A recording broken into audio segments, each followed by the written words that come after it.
The hearing of the Committee on Oversight and Accountability will come to order. I want to welcome everyone here today. Without objection, the chair may declare a recess at any time. I now recognize myself for the purpose of making an opening statement. Welcome to today's hearing of the United States Postal Service. I want to thank you, Postmaster General DeJoy, for appearing before the committee today. And I also want to thank Post Service Inspector General Tammy Hull for being here as well. It has been 3.5 years since Postmaster General DeJoy issued the Delivering America Plan, and 2.5 years since the Postal Service Reform Act was signed into law. This law may have eased the way for the Postal Service to reform its business model, but it left the details to Mr. DeJoy. Mr. DeJoy has withstood terrible character attacks by Democrats, to include demanding he be tried for treason. I give Mr. DeJoy credit for delivering a plan to fix the Postal Service. Time and space have been provided for him to carry out this work. The difficulty of this task has never been underestimated, as it involves completely transforming the U.S. Postal Service into a modern enterprise. This transformation requires competing with some of the most innovative companies on the planet while fulfilling the universal service obligation to deliver the mail, which is a financial challenge. And Mr. DeJoy started with an organization that had been allowed to fall into disrepair. And I don't think I need to remind anyone in the committee about the disrepair the Postal Service was in prior to Mr. DeJoy's appointment as Postmaster General, because this committee has legislative jurisdiction over the Postal Service, and we had many hearings where former Chairman Elijah Cummings and then subcommittee ranking member Mark Meadows joined together in publicly criticizing Mr. DeJoy's predecessor for never even coming up with a plan to reform the post office. However, the Postal Service's financial solvency today continues to be a major concern. The Postal Service is hemorrhaging red ink. This year's loss was almost $10 billion. Next year's loss is projected to be $6.5 billion. And with each loss comes an explanation of how much it was, how much of it was out of your control. Inflation caused by President Biden's out-of-control government spending is one factor, but it's not the only factor. When you predicted the Postal Service could break even, did you not foresee some of these other issues?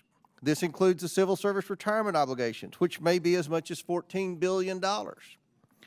In Mr. DeJoy's testimony, you stated, sir, how you often have been burdened with excessive oversight, to include letters from Congress. Believe me, nobody is more aware than I am of the concerns and frustration about the Postal Service from members of Congress than me. I can't walk down the hall without one of the 434 colleagues of mine giving me a Postal Service horror story. But it comes with the territory. And while this committee is charged with oversight of the Postal Service at an operational level, we are all members representing our constituents. And the people of Western Kentucky have not been immune to problems that seem to stem from efforts to change postal operation. For example, in Crittenden County, Kentucky, the Postal Service was delivering bills after they were due. And after being told the county of Crittenden was the problem, it turned out the problem lay with the Postal Service. And as the postal network changes, large amounts of mail from Western Kentucky sat in Louisville before finally being sent to Nashville to be sorted. When problems like this occur, members are going to continue to reach out to the Postal Service, just as I did. There are positive signs, such as increased revenue and reduced work hours, but we're eager to hear where all this is going. And there are things that Mr. DeJoy is trying to do in-house that would be better left to the private sector. The Postal Service has added over 100,000 career employees, but personnel costs and retirement expenses are huge liabilities. This isn't going to work unless we look for ways to do more with fewer people. That's what the theme of this last election, and I think the theme of this new administration is going to be, how to make government more efficient. We must also address election mail and ballot delivery. We appreciate the effort of Mr. DeJoy and your employees in delivering election mail and ballots during this year's election cycle, as you have done in every cycle since you've been Postmaster General.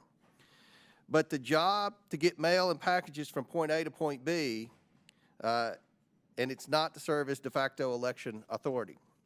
And while the Postal Service gains revenue delivering election mail, it also creates an immense burden, not just in terms of resources, but also reputational risk. This committee and then the House recently passed legislation requiring barcoding on ballots. That was sponsored by Ms. Porter from California, our Democrat colleague. This bill will add much needed but not complete transparency to ballots as they travel through a portion of the postal network. But when extraordinary measures kick in, there's a gaping hole as ballots are no longer scanned regardless of whether they have a barcode. And in California, for example, ballots can be accepted long past Election Day as long as they're postmarked. It leaves postal employees in the position of applying this postmark. To me, there's too much room for bad behavior in that scenario, or the accusation of bad behavior. This issue must be closely examined moving forward, particularly in considering the patchwork quilt of election laws across the thousands of election authorities. Some of these election laws impose absurd expectations on the Postal Service. For example, allowing voters to request a ballot that comes from a printer across the country the day before the election. That's just not feasible. In closing, we know the Postal Service has a job to do, but so do we in Congress. We need you, Mr. DeJoy, to answer our questions and give us reason to believe things will turn around at the Postal Service, which is something that I think this committee hopes for in a bipartisan manner. With that, I now yield to the ranking member for his opening statement. Thank you, Mr. Chairman, and thank you, Mr. DeJoy and Ms. Hull, for joining us here today to discuss the state of the U.S. Postal Service. When the Continental Congress established it, it was more than just a horseback-driven system for sending personal letters. The Post Office created the communications network that made the committees of correspondence possible, that integrated the strategies of military commanders with public servants, and that established the National Postal Roads Transportation Network. The Post Office also promoted the free press by ensuring the very low-cost distribution of news to the public at special rates.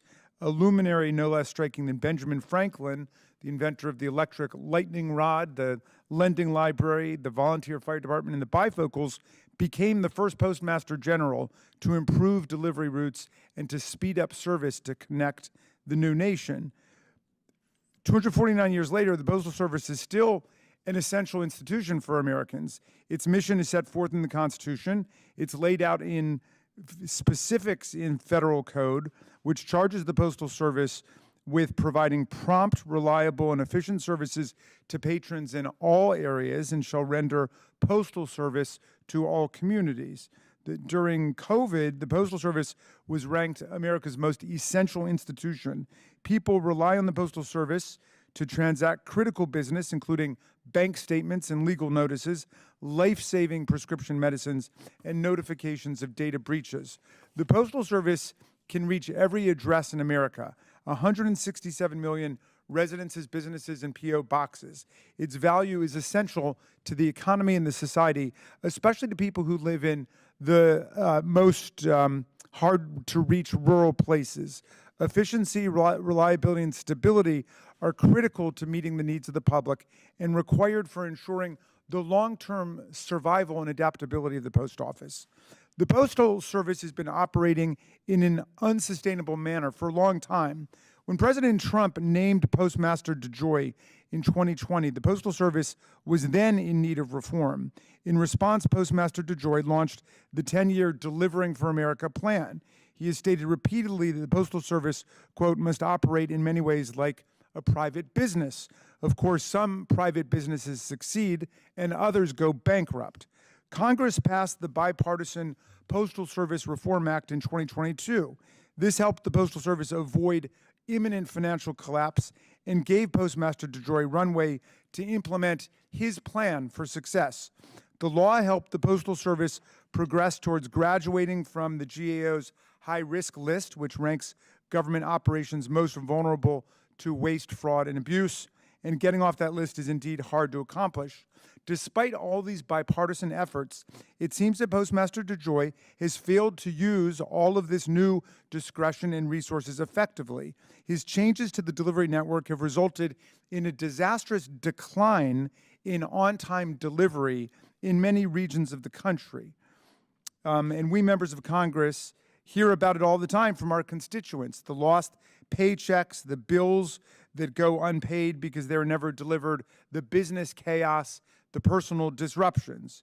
Bipartisan concerns now about DeJoy's plan changes prompted a delay in the activation of mail processing and delivery hubs through the end of the election and holiday season. The Postmaster General anticipated that these delays would be temporary and all in service of getting the Postal Service to break even financially.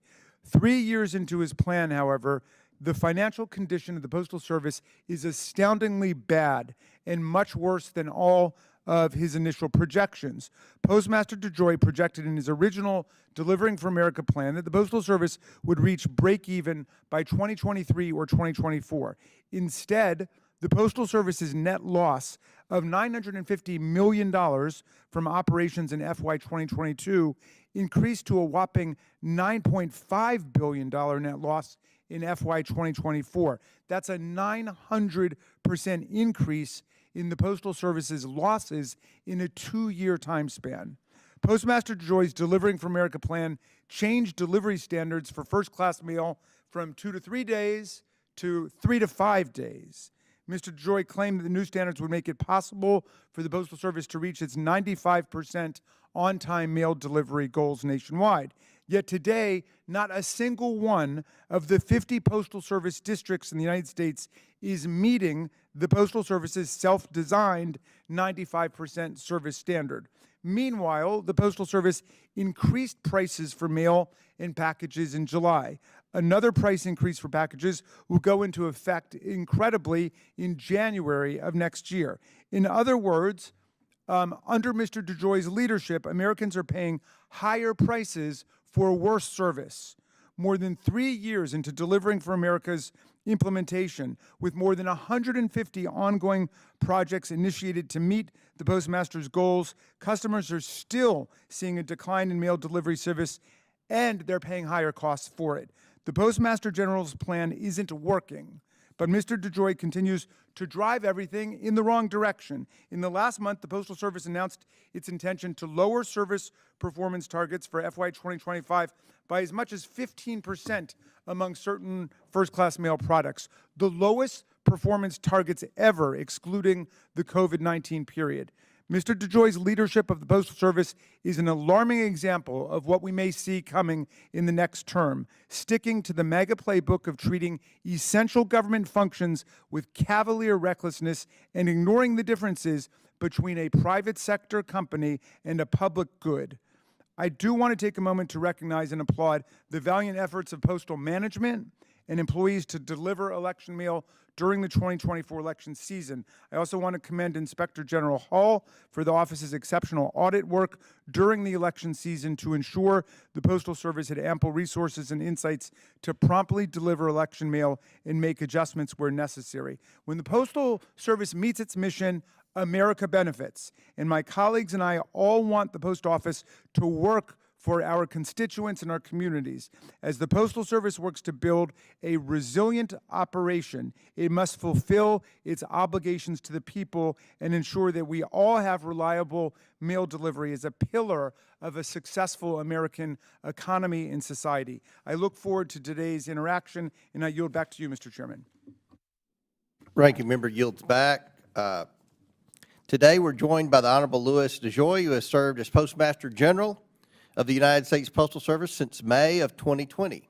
I'd also like to welcome Tammy Hull, Inspector General of the United States Postal Service, Office of Inspector General, a role she has held since November of 2018. Pursuant to Committee Rule 9G, the witnesses will please stand and raise their right hand. Do you solemnly swear or affirm that the testimony you are about to give is the truth, the whole truth, and nothing but the truth, so help you God? Let the record show that the witnesses answered in the affirmative, and thank you all. You may take a seat. Before we begin with opening statements, I ask unanimous consent for Representatives Clyde and McCormick of Georgia and Representative Budzinski of Illinois be waived on to the committee for today's hearing for the purpose of asking questions. Without objection, so ordered. We appreciate you all being here today and look forward to your testimony. Let me remind the witnesses that we have read your written statement and will appear in full in the hearing record. Please limit your oral statements to 5 minutes. As a reminder, please press the button on the microphone in front of you so that it is on and the members can hear you. When you begin to speak, the light in front of you will turn green. After 4 minutes, the light will turn yellow. When the red light comes on, your 5 minutes have expired, and we ask that you please begin to wrap up. I now recognize Postmaster General Louis DeJoy for his opening statement. Good morning, Chairman Comer, Ranking Member Raskin, and members of the committee. I appreciate the opportunity to once again discuss the significant progress the U.S. Postal Service is making in accomplishing the objectives identified in the Delivering for America plan. When I agreed to take the role of Postmaster General, the nation was in the beginning of a pandemic, and the Postal Service was in an organizational crisis, facing a diverse array of challenges that put the organization on an accelerating and near-term trajectory to financial and service collapse. The Postal Service had lost almost $90 billion, was projected to lose another $200 billion over the next 10 years, and was about to run out of cash before year-end. Over 31,000 facilities were in shockingly horrible condition, with over $20 billion in deferred maintenance, and were ill-equipped for modern-day tasks. We had not met our service standards in almost 10 years, had not reduced work hours in over 8 years, despite significantly reduced volume. More explicitly, over 57% of our 31,000 post offices did not cover the cost of the people that worked at them, and 76% of our 235,000 delivery routes lost money. This all came to a crushing blow in peak holiday season of 2020, 3.5 months into my tenure, when we were overwhelmed and dramatically impacted service throughout the nation for many months. Service scores across the board sank into the 70s for an extended period of time. We were a dysfunctional organization with poor operational processes and discipline, declining product volumes, and alarming employment practices. We were void of strategy, vision, and resources. Yet, as with today, we were high on demands, regulation, critique, and resistance to change. Oddly enough, there wasn't a plan in sight at that particular point in time, anywhere from anyone to address the issues, even though it was going on for over a decade. Within 4 months of my tenure, we produced the Delivering for America plan, a plan that called for the men and women of the United States Postal Service to raise the organization up from near death and pursue operational, financial, and service excellence. And we have been executing on that plan since, through extraordinary times. The 10-year DFA plan had 5 simple aspirational and directional objectives we plan to accomplish. The plan was developed in consideration of the laws and regulations that govern the Postal Service at the time, not the ones we think that should have governed it. The plan also considered the failing condition and trajectory of the organization, as well as its revenue losses and opportunities at the time of the release of the plan in March of 2021. Finally, the plan, when developed and as it is being implemented, considered the relevant attributes of our evolving economy, geography, public policy, marketplace, and competitive landscape as we knew it. The plan's 5 objectives were focused on the following. Objective number 1, improve our operational precision and organizational effectiveness. We have. After much reorganization and sweeping operational infrastructure initiatives, we have made great gains towards replicating throughout the Postal Service the ingenuity and competitive spirit of the best in private companies in America. The change in culture, combined with our commitment to public service, will serve us well into the future. Objective number 2, reducing our cost of performance. We have. Reversing our loss trajectory by reducing 45 million annual work hours, approximately $2.5 billion, and transportation costs of over $1.5 billion annually, thus reaching the self-help goal, cost takeout goal of $30 billion over the 10-year period identified in the plan.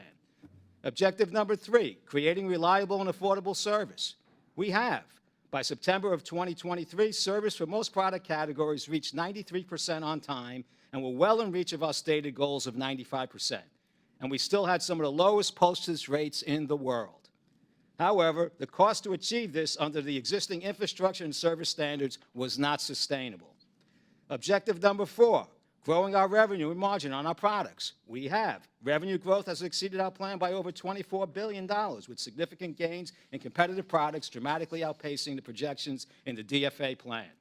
Objective number 5, creating inspired, productive, and long-term career paths for our employees. We have, by reversing unfavorable practices with our pre-career workforce, improving our working conditions, and liberating and inspiring the managerial workforce to collaborate and simply do better.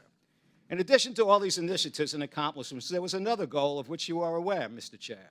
Under your leadership and with former Chair Carolyn Maloney, as well as with Chairman Peters and former Ranking Member Portman in the Senate, we worked very collaboratively on the passage of the Postal Service Reform Act, which, among other things, removed the unfair burden of prepayments required and enabled the integration of our retiree health care benefits with the Medicare system.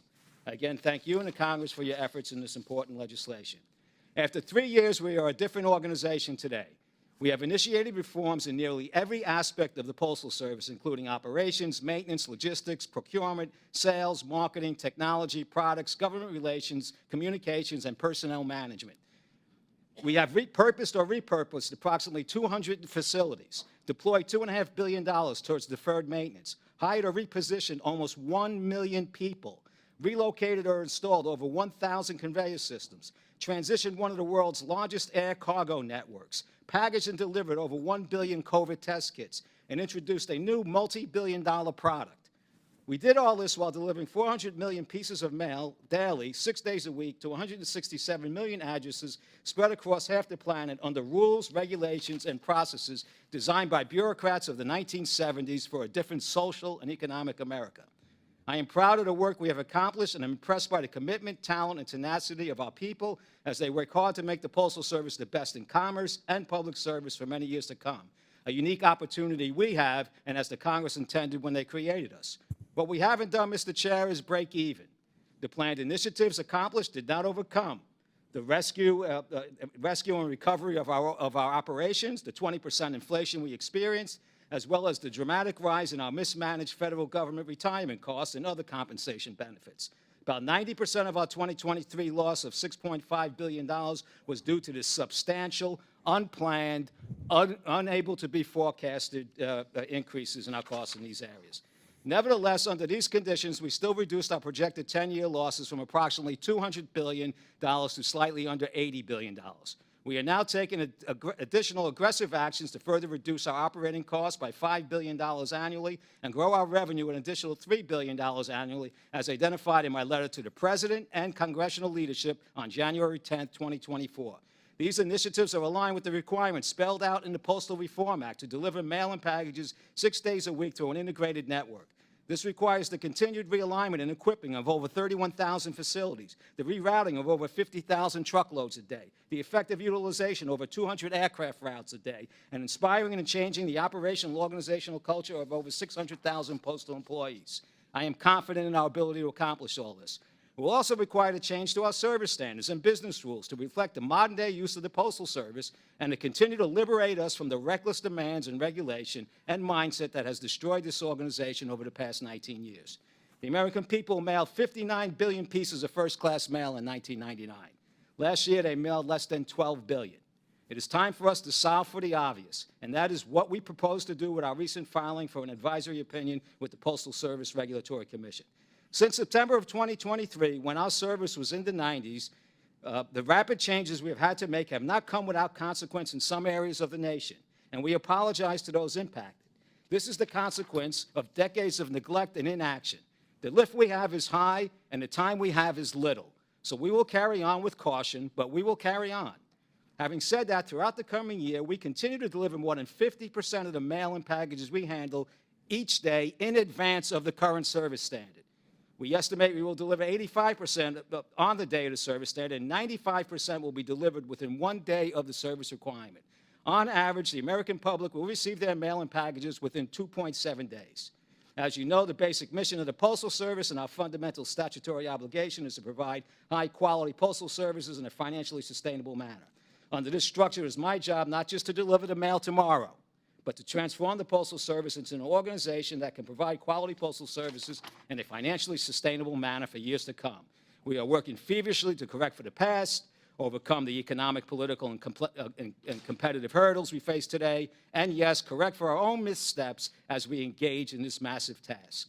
I ask you to keep in mind that there is no way to fix service and our finances under the current regulatory business model without dramatic changes to our operations and approach. And then I would like to remind the committee that I was not appointed by President Trump. I was appointed by a bipartisan Board of Governors. Thank you. Thank you. Chair now recognizes Inspector General Hall. Thank you. Good morning, Chairman Comer, Ranking Member Raskin, and members of the committee. Thank you for inviting me to discuss our work. I'm proud of the work my office completed this year to promote accountability, integrity, and transparency in the United States Postal Service. We conducted extensive fieldwork around the 2024 election from late September through the week of the election, making more than 1,000 visits to processing plants and delivery units in all 50 states and the District of Columbia. We reported issues our teams found in near real time to Postal Service management, and we followed up with weekly reporting to postal executives, the Board of Governors, and to committee staff. Overall, the Postal Service was very responsive, and this collaboration supported a successful election cycle. We will issue a report summarizing our findings in the spring. Beyond the election, we have continued to promote transparency and accountability through our audits of the Delivering for America plan and the Postal Service's response to mail theft. We've also fought fraud and abuse through our investigations, finding and arresting postal employees and outsiders who collaborate to steal checks, credit cards, and use the postal network to traffic narcotics. Our data indicates that we have thousands of actionable criminal complaints for which we have insufficient resources to investigate. To continue our critical oversight for the American public, we need a budget that keeps pace with inflation and grows when needed to address serious risks. We appreciate your continued support in this area. Next week, we plan to issue a report on the early impacts of the Postal Service's transportation optimization effort that alters when collection mail is picked up at certain post offices. Our report will identify service reductions that resulted in the communities where the changes occurred. Consistent with our previous work, this report will note the critical need for increased transparency around these operational changes and their expected impacts. We believe the Postal Service needs to significantly improve communications with the affected communities so that the American public has accurate information about the changes they will experience and the service levels they should expect.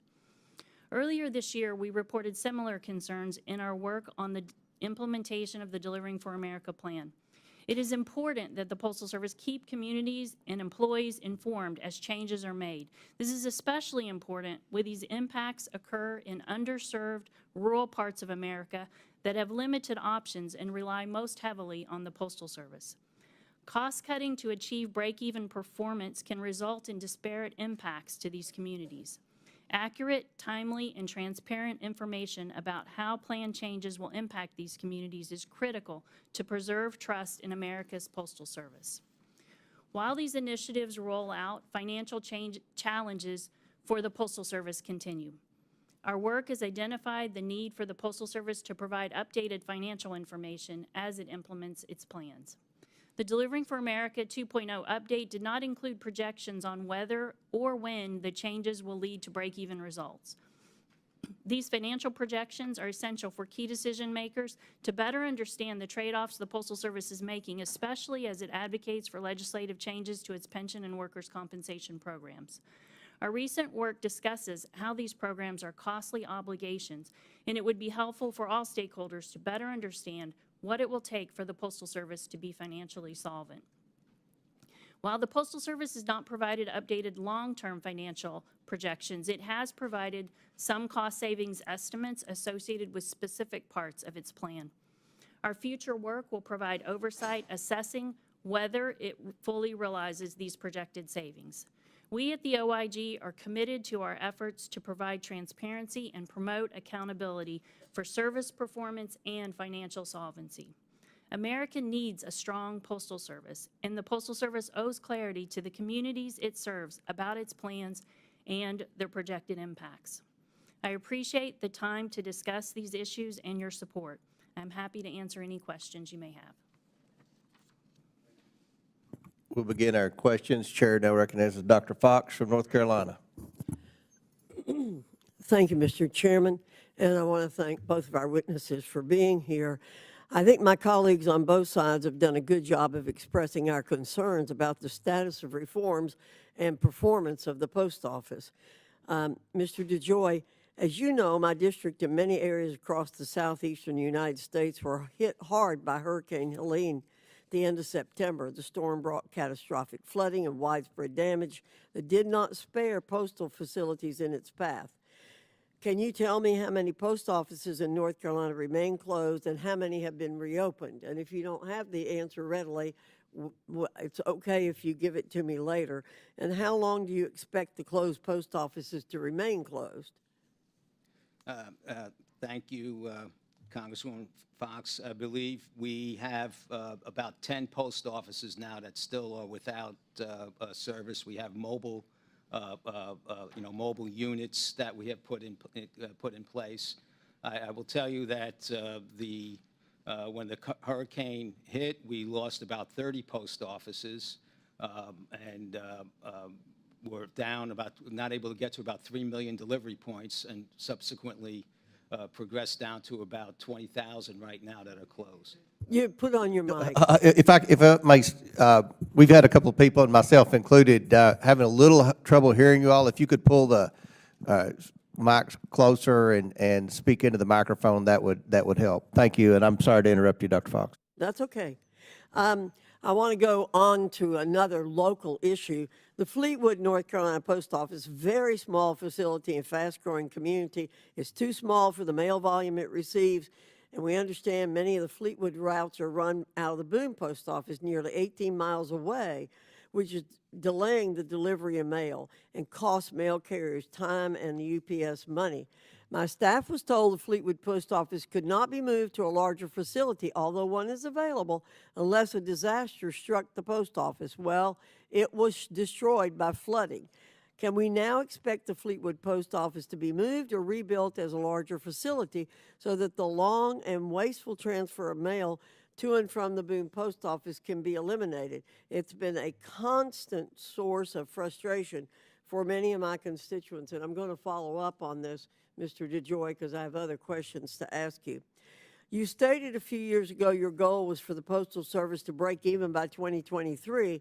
However, as we've heard today, the USPS continues to lose money each year and is on track to close this year with a $9.5 billion loss.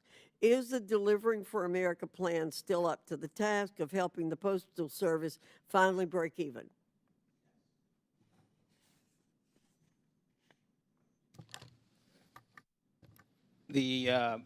Look, we just issued Delivery for America 2.0, which is just reinforcement of the initiatives that we have to improve operational performance, recognize the diminishing mail volumes that we are handling in the marketplace, and reclaiming our position in the package business.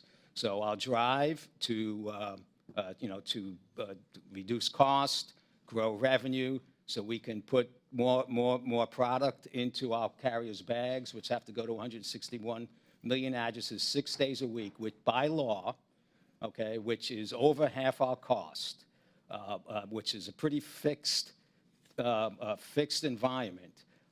So we are pursuing these initiatives. We have introduced new products that have grown package revenue significantly.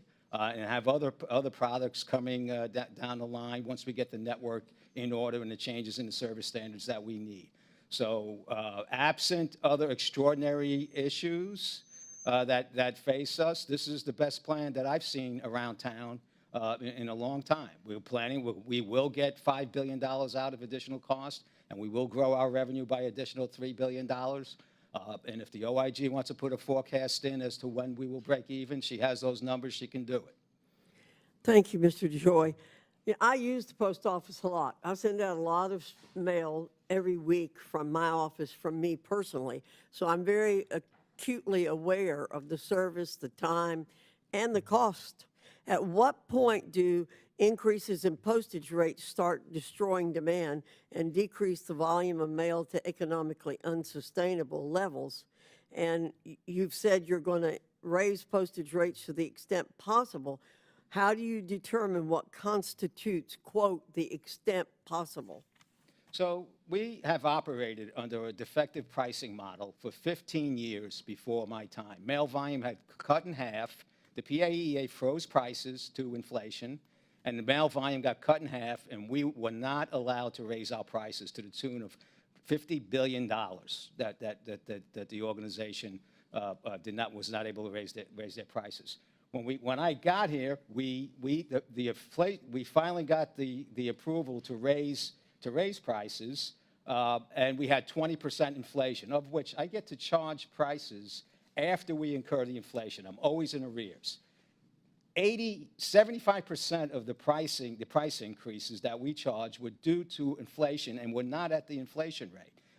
An organization like ours, which has labor and physical distribution assets, that would have been negligent not to do any price increases, especially after 50 years.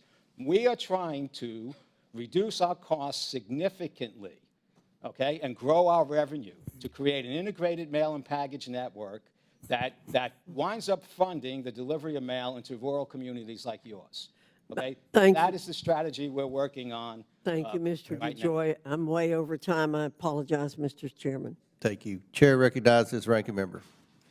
Thank you, Mr. Chairman. So, Mr. DeJoy, your plan promised Americans excellence in delivery, but the Postal Service is now operating below its 95% target service standard nationwide in every single one of the 50 postal districts in America. The service performance in my state of Maryland for first-class mail has remained significantly below the national average, which is 89%. Maryland has not met the 95% service standard for at least 2 years. Given that you've not been able to meet the current target service standards, your new proposal to the Board of Governors is not to work to improve service, to bring it up to par, as I understand it, but instead to lower the service standards further, especially in rural areas. Do I have that right? Is this your approach to dealing with this problem? I disagree with the premise, and it's not the approach. The approach, 85%, 90% of mail and packages originate within 50 miles of the sites that we are talking about for collecting and distributing originating mail. Okay, all of that service into rural communities will be advanced. Okay, we're talking about single-piece first-class mail collected from these rural areas outside of 50 miles, which is not only rural areas. There's also about half the volume is urban areas outside of 50 miles of these plants, and half the volume is in rural areas. May get a day less within the 5-day window. Everything else will get accelerated. They'll still get their medications, which come in packages. They'll still get their other types of mail that come from shippers of products and so forth. Okay, but just to be clear, it's as if somebody's getting a poor grade, and rather than trying to figure out how to improve their performance, it's changing the grading standard. Is that right? I disagree with the premise. I get myself a good grade. Okay. Well, I'm just going by the numbers that exist. I mean, isn't it the case that in all 50 postal districts, you have not lived up to the 95%? First of all, 95% never had a target date, right? We never had it's a 10-year plan, sir. It was 25 years of destruction. It's a 10-year plan. Okay, right now, as I said, 50% of first-class mail, of market-dominant mail gets delivered a day in advance, 85% on time, 95% within 3 days, which is better than the service was when I got here, and we are making dramatic change. We've moved 1 million people around the nation. We've opened up 200 different facilities, right? All right, I appreciate all of that. Ms. Hall, let me come to you. Help me figure this out.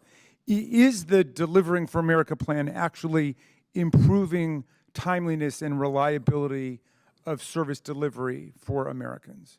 We haven't seen that so far. This past year, there have been significant network changes in our work in particularly in Atlanta and Richmond. saw some significant service degradations when those network changes were implemented, and also in the introduction of some of the transportation optimization, local transportation optimization in Richmond, and what we're seeing now in some of the other areas, service has declined in those locations. Okay, Mr. DeJoy, you said the Postal Service would break even by 2023, last year, or 2024. We're in December now.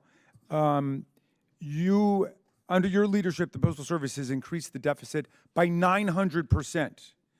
Do you still realistically expect the Postal Service to break even this year or next year, or when will it break even? I expect to drive $5 billion of cost out over the next 24 months and grow revenue $3 to $4 billion over the next 24 months. I intend to try and negotiate with someone on our retirement plan benefits and how they get calculated and how they get invested. We just filed for with OPM to look at how we've had like a 700% increase in terms of people that will be on the plan that is inaccurate. We have investment issues. We have workman's comp issues. But these are things that most of them will take actions from this Congress. I can't do this myself. But what I can do, we are doing. We're going to drive out costs. We're going to grow revenue. And this is why we did not put a forecast in for when the break even was, because it's not something we can do ourselves. All agencies don't put in how they're going to use it, if they're going to break their budget or not. We put it in at that particular point in time for a variety of reasons, but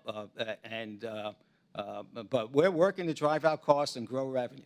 So do you regret now having set that break-even point at 2023 or 2024 when you first set this out?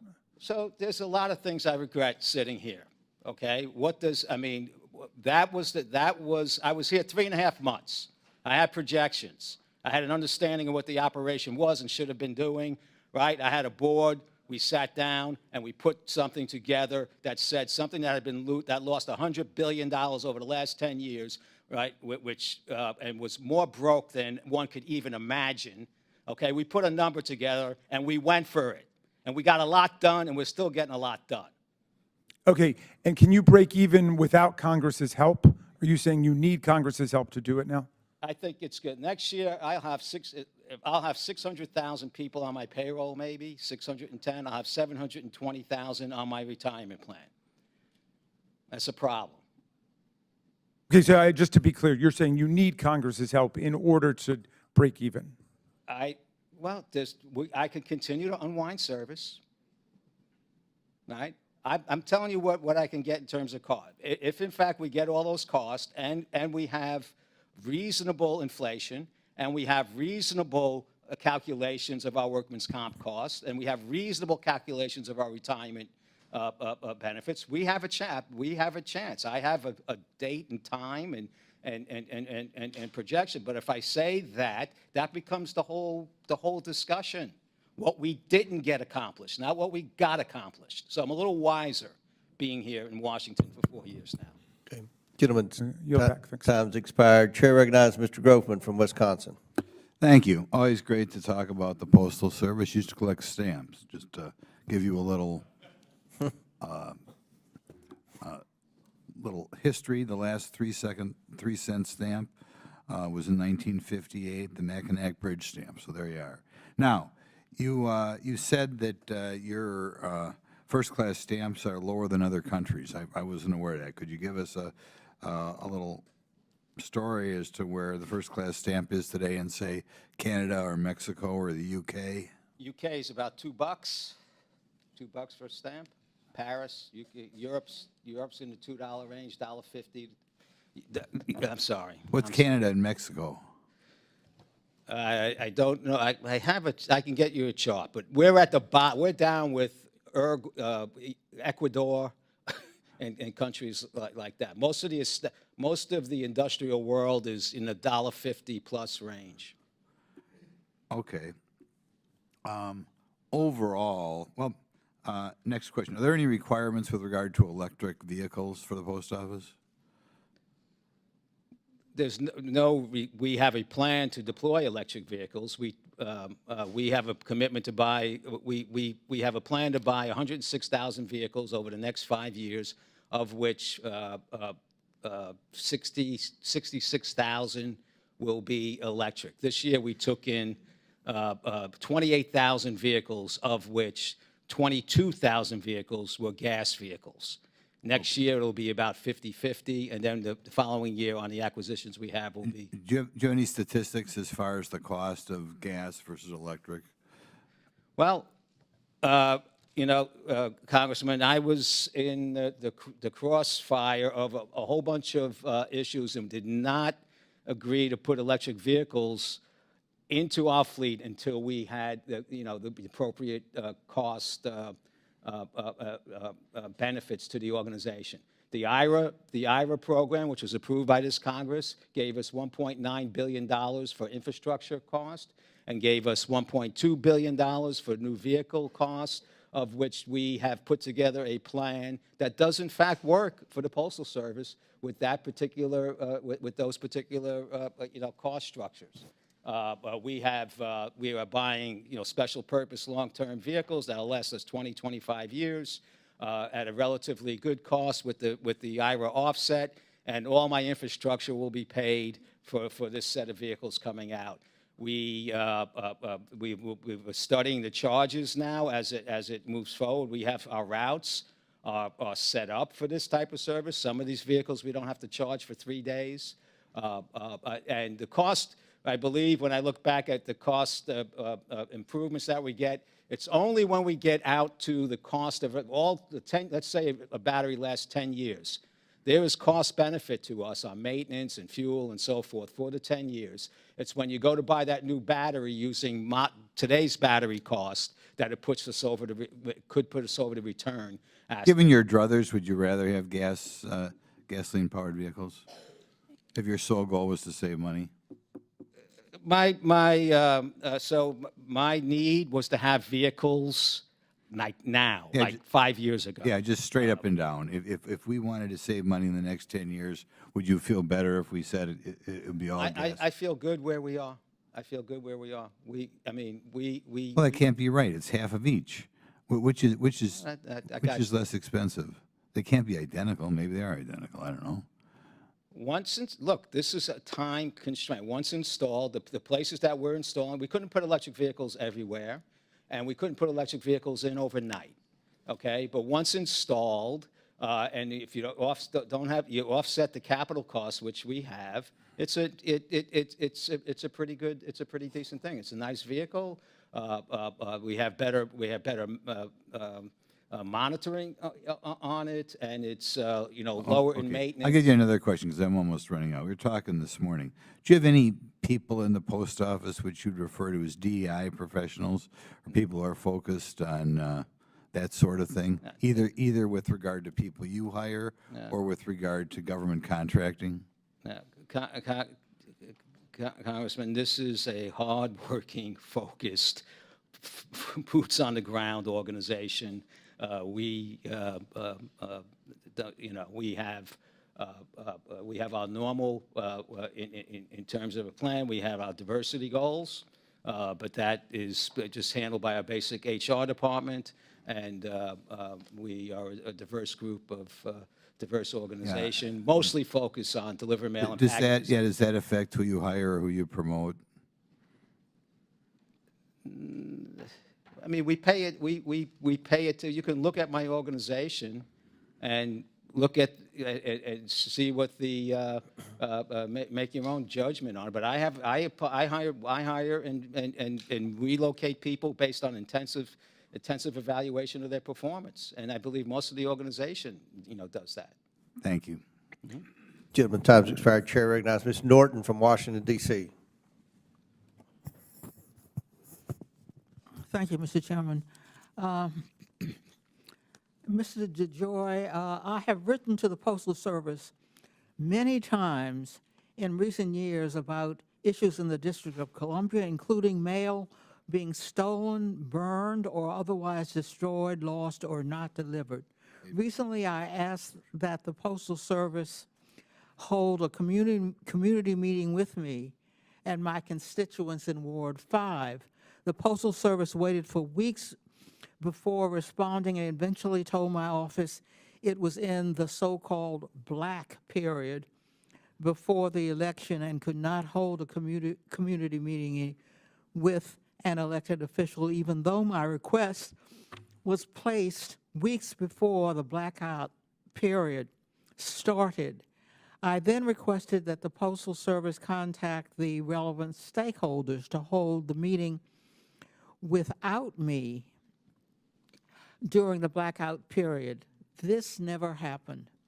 My office has contacted the Postal Service since the end of the blackout period and still has not received a substantive response about this meeting request. So Postmaster DeJoy, will you direct the Postal Service to work with my office and hold this meeting as soon as possible? I will immediately get into it, and most likely that will be the outcome. I need to understand what the circumstances is, but we need to do this is an organization that has a lot of complaints against it, and its people get somewhat averse to extensive communication, which is something that we're trying to change here. But we have begun going out with different congressional and state and local people and trying to amass a communication process that not only resolves problems, but also teaches the people that we're engaging with the problems and reasons as to why why we're doing things, and hopefully build some equity and understanding of the problems that we face. Despite the accusations, we do a tremendous amount of communication. Often, we're not clear enough in our communication, or people don't like the answers to what we communicate. But we will engage and embrace that, and I will personally look into your situation and get back to you in a couple of days. Well, Mr. DeJoy and Ms. Hull, as you know, mail theft has exploded in recent years.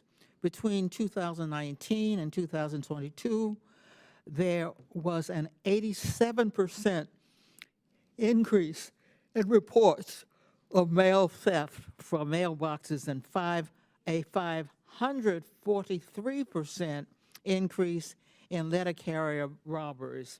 An audit issued this year by the Government Accountability Office stated that the number of U.S. Postal Inspected Service investigations into serious crimes nearly doubled between 2019 and 2023, an increase driven by robberies of letter carriers. I ask unanimous consent to enter into the GAO report titled U.S. Postal Service Inspection Service should document its law enforcement workforce decision-making process. Without objection, to ordered. Thank you. In the District of Columbia, my constituents are continuing to experience mail theft, including check fraud. Postal theft endangers our hardworking postal employees and our constituents who have had money stolen and are missing important packages and mail. Ms. Hull, what is the effect of the rise in mail theft on letter carriers' safety, health, and well-being? Yeah, I think the mail theft explosion is, as you said, very concerning, and and definitely has an impact and raises issues with letter carrier safety. We also, similar to GAO, I think before the GAO report that you mentioned, we issued a report on the Postal Service's response to mail theft and are continuing to do local visits. We've done Queens, New York, we did Chicago, we've done San Francisco. Washington, D.C. may be a place where we go also to look at what the Postal Service is doing to address mail theft. I have introduced a bill to require the U.S. Postal Service to install security cameras at each postal facility to protect USPS employees, customers, and property. The Postal Service retains its own law enforcement body, the U.S. Postal Inspector Service, that is tasked with investigating and preventing postal crime. For more than 50 years, postal police officers have been responsible for protecting postal employees, customers, and property. The Postal Service employs approximately 450 uniformed officers around the country. These officers defend the Postal Service mission around the clock, 7 days a week. It is more important now than ever that the Postal Service retain the ability to adequately investigate postal crime. All right. Okay, However, go ahead. However, in 2020, soon after Mr. DeJoy became Postal General, the Postal Service, and here I'm quoting, declared that postal police officers should no longer be assigned to investigate or prevent mail theft or protection of letter carriers, end quote, except in cases when the theft or violation occurs directly on Postal Service premises. I have co-led on legislation to reverse this directive, Ms. Hull. How does this? I'm sorry, I'm going to have to, it's 2.5 minutes over, but we can submit that question about the police officer to the Inspector General, if that's okay. Is that okay? Okay. All right, we will do that, Mr. Norton, if that's okay with you. All right, thank you. Chair recognizes Mr. Burchett from Tennessee. Thank you, Mr. Chairman. Mr. DeJoy, how many unions do you deal with within the Postal Service? Directly, 7 unions and management associations. 7, all right. And tell me, what is the Delivering for America program? What is it? Yes, sir. Delivering for America program is a set of strategies to try and reverse the trajectory that the Postal Service had when I arrived and bring it improve service and improve its profitability. Okay. On your website, it says it's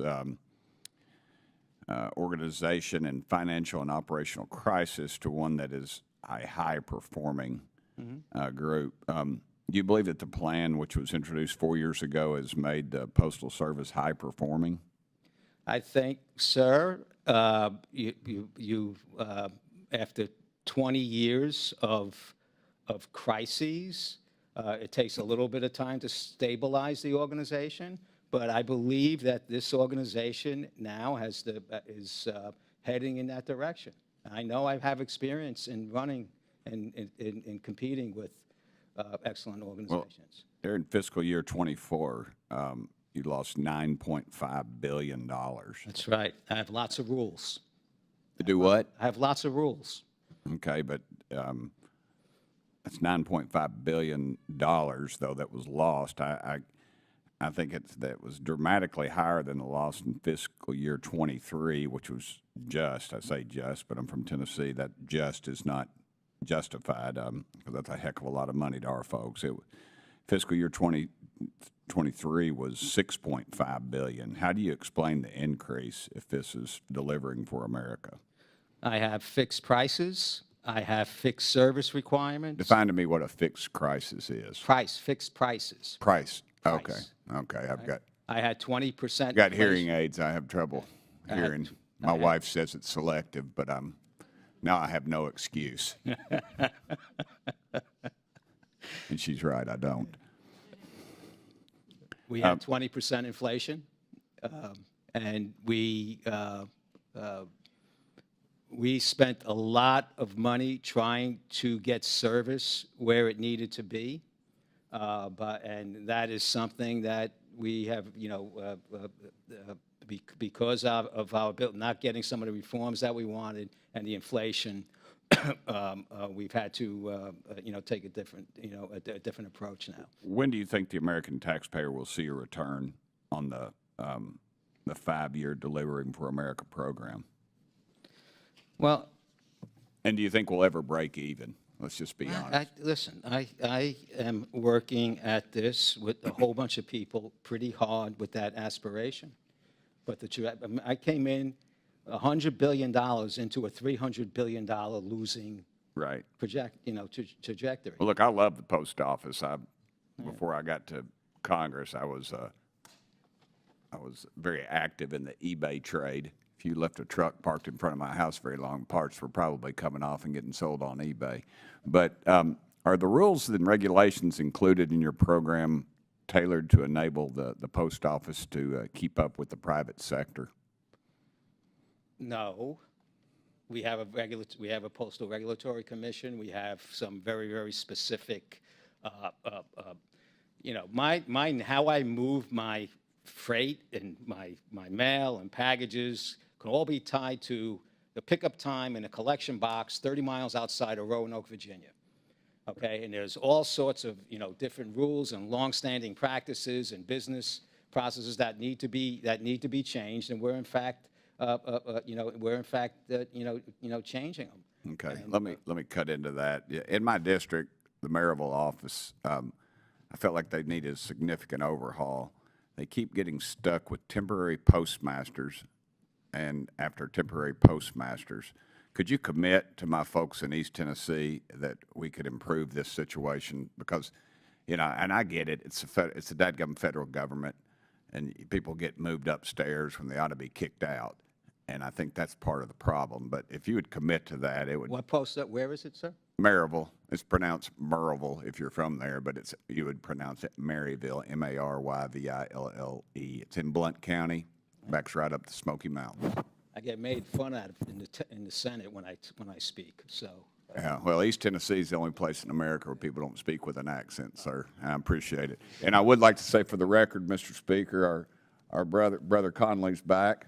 The Lord does answer prayers, and I prayed for you as many people did, and I'm glad you're back with us, brother.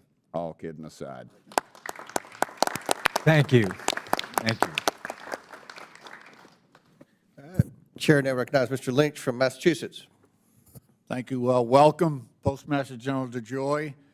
First of all, I want to thank you for coming up to Boston and looking at the potential of relocating the general mail facility there. I got a sense of how hard you're working at some of these things, so I want to thank you for that.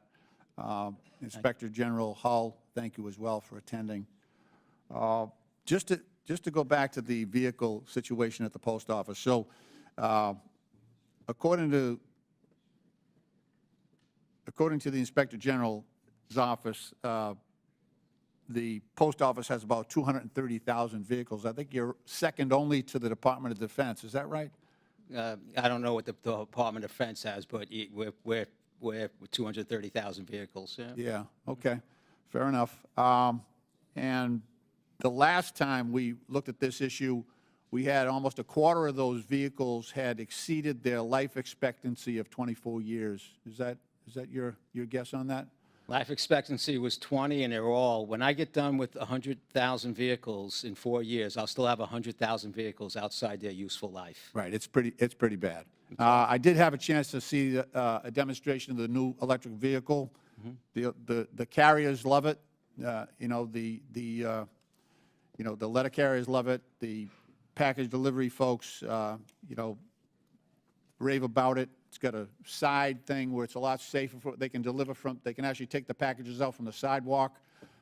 So it's getting pretty good reviews from the people who use it. Not to mention, it actually has seat belts and it has air conditioning, which none of the vehicles, none of those 230,000 vehicles, believe it or not, had air conditioning, which You know, I can only imagine how it is down south trying to deliver mail in those older vehicles. So really pleased with the progress that you've made there. I know that we were able to give the post office about $3 billion in the Inflation Reduction Act.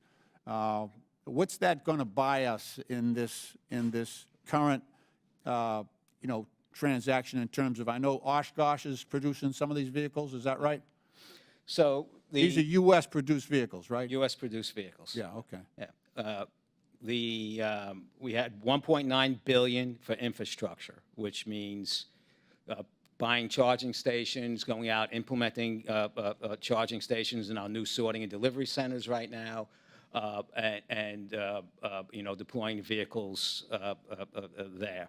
We got $1.2 billion to use, to use as an offset to the increase in the electric vehicle price versus a standard vehicle that we would have bought. If an electric vehicle costs approximately $75,000, and a base vehicle would have cost $55,000, we applied a $20,000 to that, and that kept us in.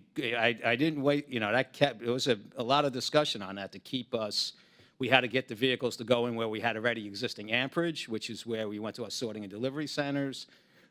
We needed a pretty deliberate, you know, plan in terms of implementation and so forth. So that's working good. And we also bought 10,000 Ford E-Transits, which we're trying to get deployed. They're left-hand drive. So, and all of this is over the next, you know, 5-6 years. So there's imbalances in terms of what we're doing, but we're getting them deployed. Okay. The other thing I wanted to ask you about was informed delivery. So you get an app on the post office officer. This is a rollout, so it's not going completely smoothly, but you've got an app here where you can actually look at your mail before it arrives when it comes onto the general mail facility, and it's not completely available to everybody right now, and I'm a little concerned about that. Some addresses are not eligible, but when you think about it, you've got close to 170 million addresses and delivery points. Why can we not turn this into a revenue stream for the post office? If everybody's going to be looking, you know, potentially, you roll this out, everybody's looking at what's coming in their mail. You know, other companies will want to piggyback on that to advertise when somebody's buying, you know, say a gardening product or something like that. There's, if other producers are trying to, you know, sell their products into that same market, this is what Amazon is doing, basically. You know? 100%. When I came here, we had about 30 million people on the service. I pushed and worked with the team, and we're up to almost 60 million. Now, you need other things to make it work. We need a good delivery system. We need a good information system. We're redoing our whole tracking and tracing and form system. We used it during the COVID test kit distribution to go into areas and give messaging about ordering. And we had a click-through percentage on that when we send, if somebody signs up for informed delivery, we send an email. They open that email. It was a very, very high rate. And that's how, right? And the click-through rate was, you know, probably like 5%, which is big in terms of marketing. And this is the whole plan. We need to use that, and we're building that out to inspire a delivery. And I think we get this program set up right and make the fixes that we need to make in how we move mail and packages together in an integrated manner from 5 networks we had when I got here down to 1. Okay, things will be delivered and collected from residences that we're not even imagining right now. People will use this, and that system will be part of it. Yeah, all these other members are talking about a revenue problem. We have a revenue problem here. Yeah. So I'm just saying this has huge potential if we could focus on it. Thank you. I yield back. Gentleman yields back. Before I recognize Mr. Sessions, I recognize Ranking Member for a unanimous consent. Thank you, Mr. Chairman. Apropos Mr. Lynch's comments, I ask unanimous consent to enter in the record an article from Government Executive dated June 1, 2023, titled Federal Agencies Could Save $6 Billion by Electrifying Their Fleets. Report findings. Without objection, so ordered. Chair now recognizes Mr. Sessions from Texas for 5 minutes. Mr. Chairman, thank you very much. Postmaster General, welcome. How are you, sir? I heard your comments. They were well written. I think they were true. I don't think that you would say that things went smoothly, but you did acknowledge that they were on a plan. You did acknowledge a lot of things that I believe are frailties that are being worked on. As you know, I engaged the Postal Service down in Texas, outside of Houston, about major problems of delivery. That happened, and we got over it. Are there any more things like that that you foresee in the coming year as other people will be coming online with this new system? Or what do you think there? Just, and I thank you for those comments and for your patience while we went through Houston, which was the opening of South Houston, which was, sir, the plan, the projects and facilities that we are deploying are not revolutionary. Well, they were a learning process for you. I'm simply, this not being mean, I'm simply. No. Do you anticipate So, rolling that program out, or have you learned enough? We've already rolled out 11 sites with less consequence. We had the three. We had Georgia, Richmond, and this Houston one. We have 11 other sites that are going well. I'm processing 1.7 million packages in Indianapolis right now. Well, I don't know what else is in your basket that you intend to do during the year. All I'm simply saying is, do you have any? I think we have significant mitigations that in place right now to not first of all, we have to absorb the capacity we deployed. The team is much more experienced in being deployed. The staffing is much more stabilized. And I think we will not be without error, but I don't plan to shut down cities. Good. My conversation with you that you've already begun is the process of emailing people about this delivery. I think that is exceptional. I think it will work. As you know, there are lots of growth areas across the country where the changes in the program that started years ago, but nobody applied, about moving to cluster boxes from mail boxes. I think that could be utilized very well to let people know they had mail somewhere.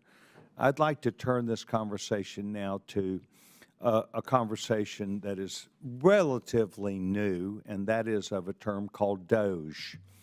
And I'm one of the 3 co-chairmen of the DOGE caucus that is here, and essentially we're interested in efficiencies, yes, efficiencies mostly, but on the other side of that is saving money. It would be my request to you that the post office find perhaps a better way to deal with those that would wish to deal with you on this concept of moving the post office during this period of time when there will be lots of conversation about this and other matters of government efficiency. I have found in the past, not to be critical, that the post office does not always place its highest priority off saving money. I know you're busy, but I have had several conversations where we have referred potential savings, and I'm not sure that we heard an answer back. So you're going to get ready to see these things come publicly, and I just think it would be good for you to establish with me, or because I'm generally your point of contact, a way that we can specifically look at efficiency, to hear your ideas and you hear ours, to save money on your side and also from us. Yeah, I'm happy to engage in any discussion with. Okay, well, Okay. just Peter knows, your staff knows that we've sent these things to you and they went down in your organization. I have yet to hear things back. I want to thank you for your time. I'll be quite blunt. If we had your reconfirmation up today, I would vote yes for you and your team. Thank you, sir. Thank you very much. Chair now recognizes Mr. Conley from Virginia. Thank you, Mr. Chairman, and welcome to our two witnesses. And let me begin by saying to the Postmaster General, I've been a critic, but I have to say I am persuaded in your tenure and in your testimony today that you are certainly committed to the Postal Service and in making it viable. We're not going to agree on a lot, and I'm going to remain critical, but my hat is off to your commitment, and I thank you for that. Thank you, sir. Ms. Hull, the Postmaster General's got a 10-year plan called Delivering for America. Is that correct? And please speak directly into the microphone so we can hear you. Yes, that's correct. Louder. Yes, that's correct. Okay. And did that plan include either a break-even financial position by the end of it or even a slight profit? So the initial plan did. The Postal Service just released 2.0, the updated version of the plan, and the updated version did not include that information. So we had one in 1.0, but not in 2.0. Is that correct? Is that correct? Correct, yes. Correct. And why was that? Why would we drop a financial projection of either a slight profit or a break even and be silent about it, apparently? Yeah, I'm not sure about that. I assume there were uncertainties, but that would be a good question for you. Could it possibly be because the plan, in fact, is not working? That would be a great question for Mr. DeJoy. Well, how many rate increases have there been in the last 2 years in the Postal Service? Don't know the answer to that question, but there have Mr. been several rate increases. Mr. DeJoy, do you know the answer to that question? How many rate increases have we experienced? I think 6 or 7. 6 or 7. And what normally the Postal Regulatory Commission, as I understand it, might approve 1, but 6 or 7 would be a little bit out of the norm, would it not? I mean, you made the point that we are below industrial countries' average, and that's a good point. But as you know, that's not how consumers experience it. They experience it, whether they're businesses, package deliverers, or individual homes, they experience it as inflationary relative to what they were paying previously. And 6 to 7 rate increases is a lot.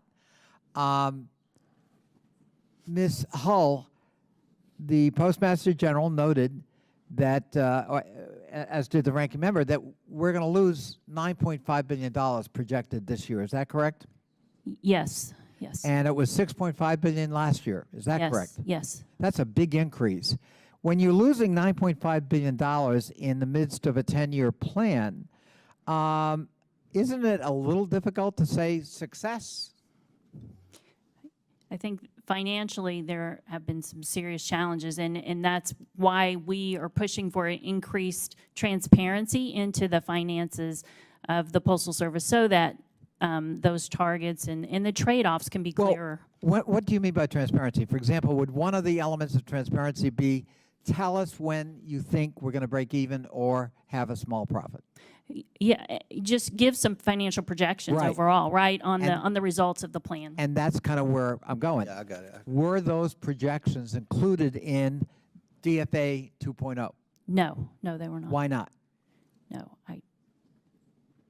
No, I'm asking you as the Inspector General, did you inquire as to why that was missing? That seems kind of important to me in any financial plan. Right, yeah. When we issued our report on the Delivering for America plan, it was prior to the 2.0 being released. And so one of the recommendations that we made was that the financial projections that were in 1.0 were not really relevant anymore. So many things had changed, and so it's really important for the Postal Service to release updated financial projections. That recommendation, I think, is due to be closed the end of this year or early next, and so we did make a recommendation to that effect in that report. it seems to me that's got to be an important part of any plan if it's going to generate confidence both in the consuming public and here in Congress. I thank you both for being here today, and I yield back. Gentleman yields back. Chair recognizes Mr. Palmer from Alabama. I'm going to deviate a little bit from the questions that have been asked, Mr. DeJoy. I've got a constituent who reached out, and I'm sure other members of Congress have constituents that raise concerns about the post office. But his concern is about the poor conditions of one of the post offices in my district, the Meadowbrook Post Office. For 3.5 years, he's tried to call the postal inspectors to discuss this with them and has not heard back. Is it normal procedure that the postal inspectors don't return calls from Not that I'm aware of. We know sometimes don't give good information, or might have been referred to a facilities group, but inspectors usually respond. He's raised specific concerns about the disposal of waste and trash that's accumulating in the parking areas. I don't know the age of this individual, but I've gotten concerns raised for another post office by some of my constituents who are elderly, about access to their post office boxes. They have, in this one particular case, the boxes are outside. But in this particular post office case, he says there's just regular trash, old furniture is on the property. There's a hole in front and backflow from water. It's just indicative of a lack of maintenance of the facility. That this guy says that he's been calling for 3.5 years and hadn't heard back. I hope he wasn't on hold. So we have 31,000 facilities, all in disrepair. I've put $2.5 billion in over the last 3 years. If you give me this location, I will check on it, and I'll have my staff reach out yeah, to you. I'll make on sure that. we'll- Let me ask you another question. I've got some concerns, and for individuals, they can buy whatever vehicle they want to, but the post office under the Green New Deal is moving rapidly into EVs. What's the cost differential between a gas-powered vehicle and an electric vehicle? just to buy the vehicle. Yeah, to buy the vehicle. For the vehicles that we need in terms of the special purpose vehicle, I'd say, that we're getting built, it's about $20,000. Or coming on off the shelf vehicles, maybe $10,000. For an electric vehicle? Yeah. I'll need to Yeah. check on that. I'm concerned about this because I'm looking at the minimum range is 25 miles. I'm not sure between charges. That's Yeah. what I saw. Now, ours is about 70, but our average use is about coming in around 25 miles. So we're looking at ways now to expand the ratio between the vehicles and the chargers because we're in close proximity. Our average route is short, 20 miles, 15 miles, 10 miles in some cases. It's my understanding, though, that this transition is going to be fairly expensive, and obviously we all have concerns about the fiscal condition of the post office. And So what I would say is the Congress gave us $3 billion, and we're using it wisely. And I think I wouldn't have done it unless we thought it was financially, viable and good for the service. We needed vehicles. This was the way we were able to move forward, and I think we worked a good strategy with regard to this. we'll see how it works out, but I have a feeling, Mr. Chairman, we'll be discussing this again. I yield back. Gentlemen, would you yield your last 40 seconds, if you don't mind? Mr. DeJoy, there have been reports about, the new administration clawing back unspent COVID funds and things like that. where are we with the funds that were allocated in the postal reform bill that passed this committee in a Well, bipartisan we- way? And then there were two pots of money I'm curious about, the pot with the postal reform bill and the pot where it had the money in the infrastructure bill for the electric vehicles. Where are we on that? So we'll start with the electric vehicles. That was legislation that was passed. In the IRA. Infrastructure It was bill. given to us. We have that money, and we've made commitments against that money to buy vehicles. We have and to. What percent have you spent? I know you can't spend it all at once Not because all, they don't but I make have to enough get back electric to you, but vehicles. I would say so there's commitment in terms of plan commitment. That's all spent because that's how, and then there's commitment in terms of contract commitment. There you which go. is some percentage I'd have to get back. Let us know that. Okay, but All right. with regard to the other one, I'd like to, the postal reform adjustment that was made, there was no cash in that. That was strictly the reversal of the pre-funding Right. Okay. thing that. Very good point. Okay? All right. Chair recognizes Mr. Christomorte from Illinois. Thank you, Mr. Chair, and thank you, Mr. DeJoy, for your service. Mr. DeJoy, service standards have unfortunately been going down during your tenure. According to your own performance report for this quarter, I am holding this up. It says, national single-piece first-class mail, two-day performance was 85.9% on time, which is a 4.9-point decrease over the same period last year. That's what this quarterly report says, right? Yeah, I don't remember exactly, but if you say so, yes. Yes, sir. And the price of a stamp was 55 cents in 2020, right? Yeah.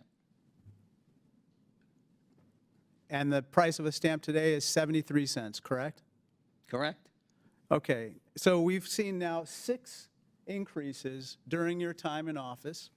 And what bothers me and what some other people have pointed out is not only has the price of stamps gone up so much, these forever stamps have now gone up 6 times during your tenure. That's 46% during a time when you say that inflation has gone up 20%. Something else has gone up, and that's your compensation, sir. Your total compensation was almost $481,000 in your first full year of pay in 2021, and your total compensation in 2024 is $561,000 all in, a 17% increase. Isn't that right? I have no idea. It's right here in your Okay. compensation table, in You your study it. USPS report. You pay more attention to it than I do. I doubt that, but let's take a look at this. I promise During you your that. tenure, sir, you have received over $2.1 million in compensation. $2.1 million in compensation just during your tenure. So what bothers me is this. During your tenure, service standards have gone down. Affordability of mail has gone down. Your compensation has gone way, way, way up. And that's deeply, deeply troubling.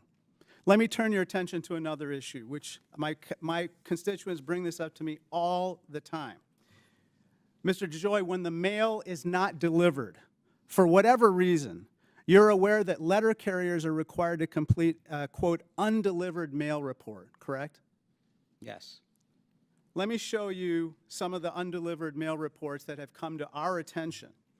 This first one says, instructed to leave mail behind. Isn't that what it says? I can't see that far. Would you like us to I'll bring it take up your to you? word for it. I'll take Okay. your word for it. Let me show you another undelivered mail report. The report says, instructed to leave mail hundreds of flats. That's what this report says, right? If you say so, I agree. Let me show you another undelivered mail report. Instructed to leave mail behind by management. And then let me show you a fourth undelivered mail report that came to our attention. Do you see this? At the very bottom, it says, quote, "Delivering for America, exclamation point, question mark, laughable." Isn't that what it's saying? That's what you're saying, so I'll take your word for it. Let me show you some images and pictures that came to us, which is highly unusual. We never received these things, but we received it recently. This is what election week looked like in Des Plaines, Illinois' post office with mail that was left behind. Election week. That's a mess. Let's show you another picture. Palatine, Illinois. This is in my district. Parcels piled on high. This is a complete mess and completely unacceptable. So do This you is think not this is delivering new for to America. my This tenure, is sir? Do This you think is this is leaving new mail to my behind tenure? for America. Do you think this did not exist before I got here? This is during your tenure, sir. Let me ask you about a last topic. Are you familiar with, have you walked the halls of Cannon where they show the pieces of art from the high school art competition? No. Okay. When you walk the hall it's called the Cannon Tunnel, there are pieces of artwork that are hung there. All of us pick through the high school art competition a winner and display their artwork for everyone to see. It's one of our biggest sources of pride, for me at least, and I suspect for a lot of my colleagues. Recently, we had a winner declared in my district, and my district office took the art and sent it by priority mail through the U.S. mail, and it was lost in the mail. It was lost in the mail, sir. It was one of the most challenging conversations we've ever had with a constituent. A young teenager who worked her heart out creating a piece of art, and we had to tell her, "We're so sorry. The USPS lost your art in the mail." Sir, this is just one story out of numerous stories in my district of people losing mail or having their mail delayed. That includes medications, that includes Social Security bills, that includes small business payments. Service standards keep going down, sir. Unfortunately, the forever stamps, the cost of them keep going up forever. And the losses and the salaries and compensation are piling up. When you say in this report, delivering for America is working, I respectfully submit you're oblivious to public opinion. Delivering America is not working, and it needs to be returned to sender. Thank you, sir. What would be the alternative you would offer right now? May I answer the question? Sure.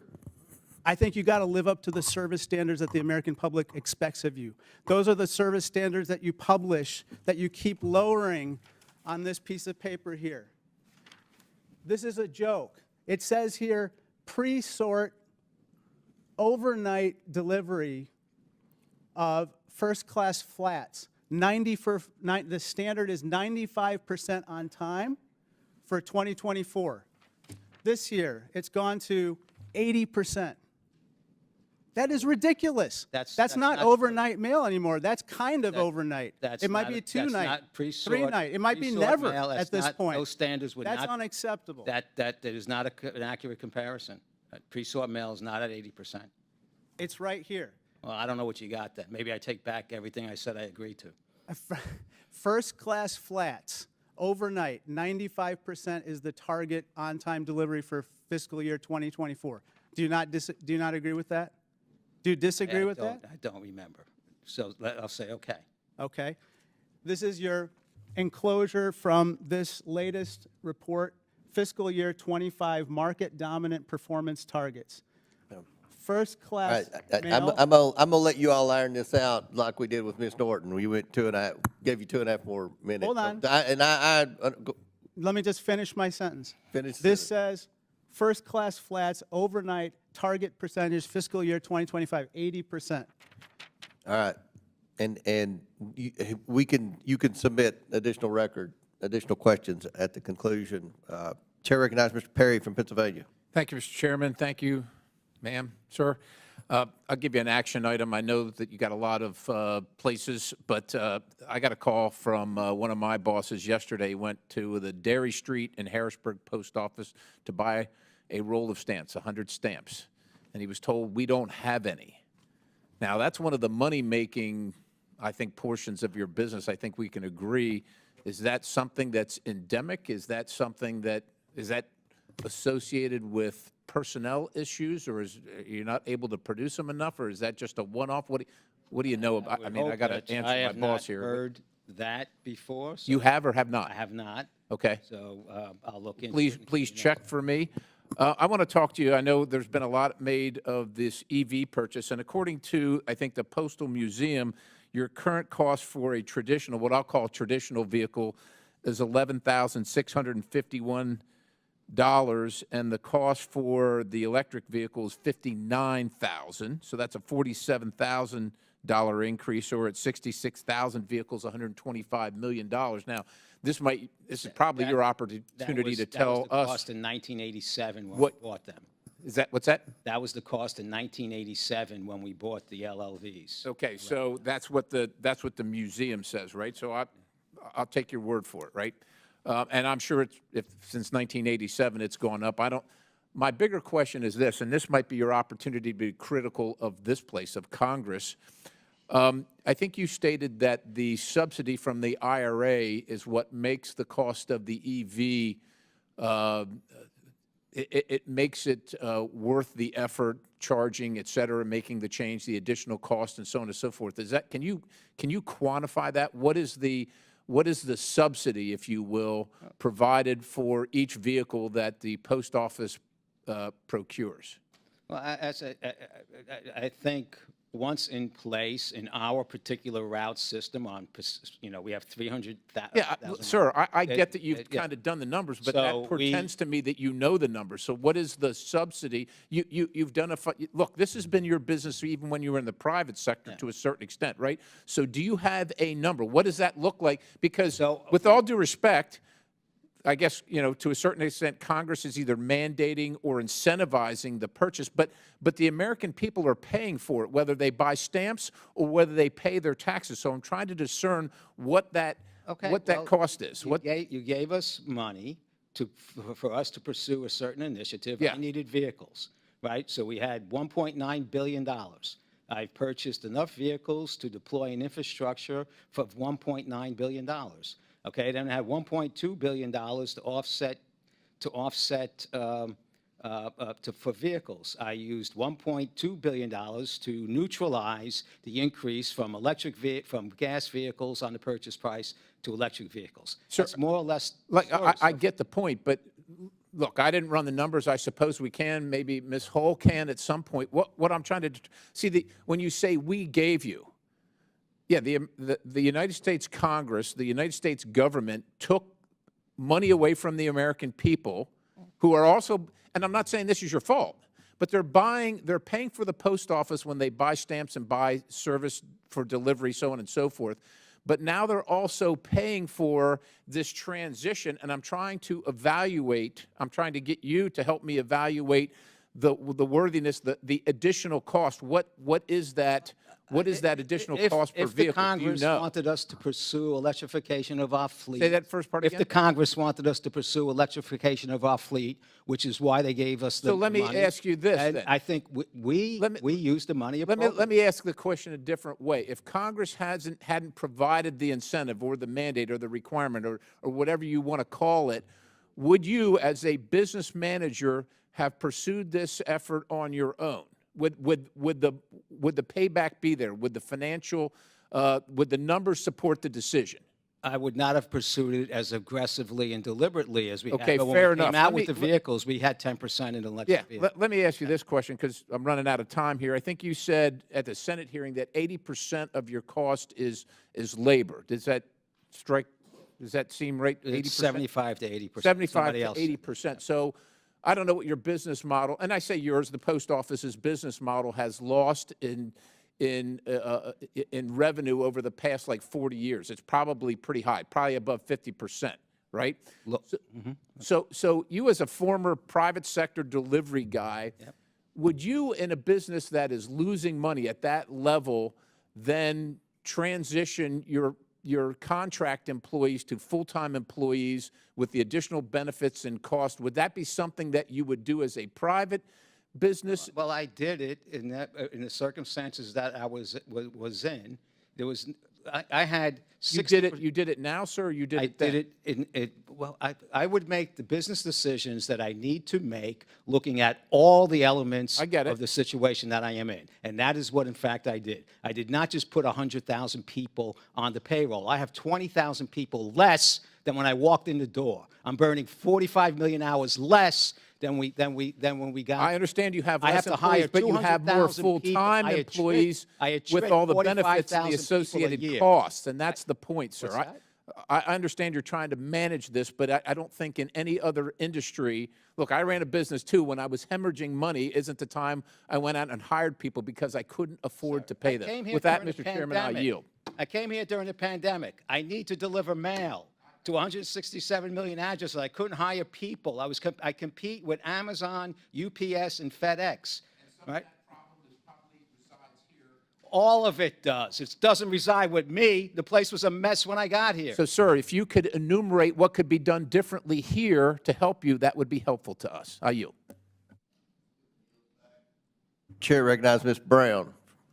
Wow. Thank you, Mr. Chairman. And I truly thank the Postmaster General for being here today. The Postal Service is critical to the well-being of economic success and peace of mind for people across America. Congress took historic bipartisan action to reform and improve the Postal Service in the 117th Congress, yet the USPS is still lagging with underperforming response times, funding gaps, and delayed upgrades. As it has been repeatedly stated, according to the Postal Service's own data, the on-time delivery rate in some areas in my district is barely hitting 70%. These are historically low service standards and far below the expected and promised rate of 95%, and I think we can all agree that this is unacceptable. And as we all know, poor performance disproportionately impacts low-income communities, which is also alarming. As you know, the holiday season is referred to as peak season. The surge in mail, cards, and packages for people across the country make for an understandably busy time for the USPS, but also a predictable one. So last month, the Office of Inspector General issued an audit report identifying potential risk and evaluating the Postal Service preparedness for this year's peak season. And 2024 might be the biggest year ever for holiday mail deliveries. Black Friday had its biggest online year on record, and all those packages and products are now making their way through the mail system. This, of course, complicates efforts to deliver the everyday mail people rely on for their health and economic security. These critical and life-saving deliveries do not stop during the winter months. In fact, they are more vital than ever. So, Postmaster DeJoy, how are you balancing the holiday surge with routine essential deliveries? Thank you for your question, Congresswoman. We have added a significant amount of processing capability around the country with conveyor systems and new plant openings, throughout the nations. We also have redefined our transportation methodologies and practices, adding significant carrier base across the nation. We also do this because of our stabilization efforts within our staffing. We did not have to add. We were adding 50,000 people a season when I got here. We added about 7,000 this year. So we are moving product throughout the country in a line. My position on the service standards are they're not. The service standards, our measurement practices on service standards are ludicrous, and we're getting them changed. This is why we filed something. But 50% of the mail and packages will be delivered a day in advance in the set standard, 85% on time, and 95% within a day. And while we're making all these changes, that is a pretty good, a pretty good outcome for the magnitude of what we're doing. We will watch this as it gets closer to Christmas. and we will do accelerated processes to move it even faster. Thank you very much. Every day, people in my community rely on Postal Service to get their Social Security checks, disability benefits, and prescription medications. We understand individuals waiting for their checks in the mail face extra challenges. Receiving checks promptly can be crucial for maintaining basic needs like keeping the lights on or putting food on the table. These are people who are relying on the timely delivery of their essential mail. The data in my district show lower income communities experience poor on-time delivery performance compared to wealthier ones. So Postmaster DeJoy, are you aware of the disparities of delivery performance related to socioeconomic status? And what is your plan to get service in historically disadvantaged areas up to standard? So I am not aware of, I mean, we have a lot, there's a lot of areas like this and a lot of new reporting that was just put out in the last 2 years. Our goal this year is a big transition year for all the different types of things that we're doing, and we put in for a new standard. But our goal, once the network is satisfied, is to provide all 167 million delivery points with on-time service, no matter where they are. Thank you so much. Well, I am very pleased that you're here. I am disappointed by the USPS's delayed implementation of major upgrades, its worsening condition, and persistent failure to meet its own on-time delivery standards, particularly in low-income communities. I think we can agree that this is no way to run a critical agency delivering necessities to individuals in all of our districts. But again, I thank you for your service and your being here to address these needs, and look forward to productive conversations on how we can improve this vital institution. And with that, Mr. Chairman, I yield back. Chair recognizes Mr. Timmons from South Carolina. Thank you, Mr. Chairman. Mr. DeJoy, thank you for being here today. I want to talk to you about the next generation delivery vehicle fleet. I represent Greenville and Spartanburg, South Carolina. Oshkosh has decided to manufacture tens of thousands of NGDVs in my district, and there was recent media reporting that the incoming administration may cancel the contract. And I want to walk through that because I think that the media report was inaccurate, and I think a very reasonable policy is on the horizon that I'm actually excited about. So the original contract was entered into in March of 2022, and the initial order was 50,000 NGDVs in a mix of 90% internal combustion engine and 10% battery electric vehicle. Is that correct? I'm not sure the exact date, but yeah, that was the split. Generally. Yeah, And how did you come up with the 90-10 ratio of internal Well, combustion to electric vehicles? We needed the design, and the acquisition had been on the table for 6 or 7 years. Okay, so why was it changed in February of 23 to go to 70% electric vehicles to 30% combustion engine? 6 years prior to my being here, the acquisition of a next generation vehicle was on the table. Okay, I came here. We needed vehicles. I pushed to I worked with the board, and the purchasing people made the selection. I pushed to move forward, of which 90% we ordered the 50,000 vehicles. And we said, let's dip our toe and look at what electric vehicles will do for us. So you made a business decision to go 90-10. With the board, we made a business decision. That was probably a good decision at the time, right? Right. So why did Congress then force you to switch that to 70-30? Well, we had about 500 lawsuits. In order to buy vehicles, I have to go through a whole bunch of different, I have to file an SEIS report, I have to go through the EPA, I have to go through all the state stuff, so on and so forth. So it was against your business judgment to deviate from the 90% internal combustion engine and 10% electric vehicle, and you completely flipped to 70-30 electric vehicle to combustion engine. Why did that happen? I didn't completely flip. It was a process that went on over a number of months, dealing with all the different activities we had, and eventually, I would not be at this particular point in time if you didn't give us the $3 billion. Okay, so if we switch back to 90% combustion engine, and we fulfill the order, will that meet your business judgment, and will that allow you to deliver mail? Will it allow me to deliver mail? Will it achieve the objective of getting you new vehicles? Okay, let's put it this way. I think we are down this path. It's a good path. I've talked to Oshkosh. They can switch back to 9010. They don't care. So if we, I don't want to discuss my contracts here. okay, well, I care about jobs in my district, and I want to make sure that you get the new vehicles that you need. And I guess I helped you out here. And, oh, yeah, well, but this is the thing. I don't want to throw the baby out with the bathwater. You need new vehicles, and there's no reason that we should spend $1 billion plus more dollars to impose a Green New Deal mandate on the post office. So we're going to work to switch back to what was your best business judgment, 90% combustion engine, 10% electric vehicles, and we're going to work with business judgment at the time with where what changed in 10 months? Well, a lot has changed in 10 months with regard to the nation's initiative to the to electrification, through other initiatives that we have with regard to carbon burning. We're a carbon burning pig, right? We run around the country. All right.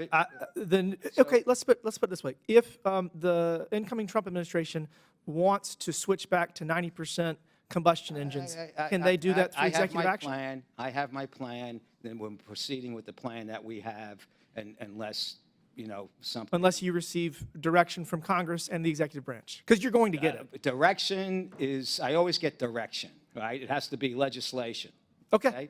Does it have, was it legislatively mandated to switch from 90% combustion engine, 10% electric vehicle to 70% battery, 30%? I was given $3 billion, and I worked a process and a methodology. When were you given $3 billion? In the Inflation Reduction Act? Yes. Okay. I don't think any American believes that reduced inflation, and that money needs to go back to addressing our debt and our deficit, and we can't spend recklessly. You shouldn't have passed it, sir. I didn't vote for it. I can promise you that. You shouldn't have passed it. And guess what? Congress is about to fix it. So I look forward to working with the incoming Trump administration to right this ship and to be good stewards of taxpayer dollars. They are out of balance, and I want to protect the environment as much as anybody, but we got $36 trillion in debt. We run a $2 trillion deficit. This is reckless, and we need to be competitive in the global economy, and we can't do that if we spend money we don't have. I'm one of millions of Americans that had planned to purchase a house that can't because my 2.5% mortgage is looking up at a 7% interest rate. So this had consequences. It hurt the American people, and we're going to fix this. So with that, Mr. Chairman, I yield back. Thank you. Gentleman yields back. Chair recognizes Mr. Kassar from Texas. Good afternoon, Mr. DeJoy. In August of last year, I sent you a letter signed by 76 members of Congress asking for the Postal Service to proactively implement OSHA's proposed rule that would protect workers from the extreme heat. And the response was, you declined. And that's frustrating and confusing to me. So that's some of the questions I want to ask you about today. Being a congressman from Texas, my letter carriers talk about being able to fry an egg in their unair-conditioned vehicles on a hot day. Coming from labor before I was an elected official, part of my job, tragically, was to organize funerals and memorials for workers that work in the outdoors in places like Texas that when they get denied a water break or overstress in the heat can get hurt or die. The proposed OSHA rule, to be clear, would apply to most of the private industry and to the Postal Service, and it's pretty simple. It would just require that when the temperature gets above 90 degrees, workers are able to take a 15-minute break every couple hours and have water readily available to them. We know how important this kind of protection would be for postal workers on any given day. We know that people like Eugene Gates, who was a a longtime Postal Service employee, longtime letter carrier, tragically lost his life due to heat stroke, carrying mail in Texas in the 104-degree heat last year. Also the case for Wendy Johnson, a USPS worker in North Carolina who lost her life inside of a metal USPS truck in 95-degree heat just this last year. And that's just two of over 170,000 American workers who are injured and killed because of heat stress on any given year. You could have agreed to use the proposed Department of Labor rule that's gone under extensive review, but instead you declined any voluntary changes. Essentially, the letter said that OSHA would have to force the USPS to do this kind of protection for USPS workers. So I would like an explanation to it, but then my first question for you is also in your response, you said the Postal Service already has a heat prevention plan for workers and says in the letter, quote, that it is recognized as extremely successful. The current USPS plan has a mandatory annual heat illness training for workers, which is supposed to allow letter carriers to take breaks to cool down from the heat. But last year, the press investigated and reported that there were thousands of letter carriers across at least 10 states who didn't receive the training, but they were, and they found fake records saying the Postal Service had provided that training. So do you think I've summed this up appropriately, Mr. DeJoy, or do you have concerns about what you've heard about in the press about the fake records about heat protection for workers? And can you talk to me a little bit about what steps y'all are taking? We don't believe that the records were fake. They were batch loaded. They were batch loaded instead of individually loaded. So we think the press report was inaccurate. Was my briefing on that situation. With regard to the OSHA, it's something that's in process and being studied. We have our own program, which has been here for decades and has been reviewed and negotiated, and with the involvement of our unions and so forth, and it's recognized as a good program. If the OSHA plan comes out and gets approved, we'll evaluate aspects of that and maybe incorporate it into our plan. So certainly we have many carriers that go out in heat, in areas of heat, and we have these unfortunate issues, often where people have underlying health issues that have this unfortunate outcome that we have. But we feel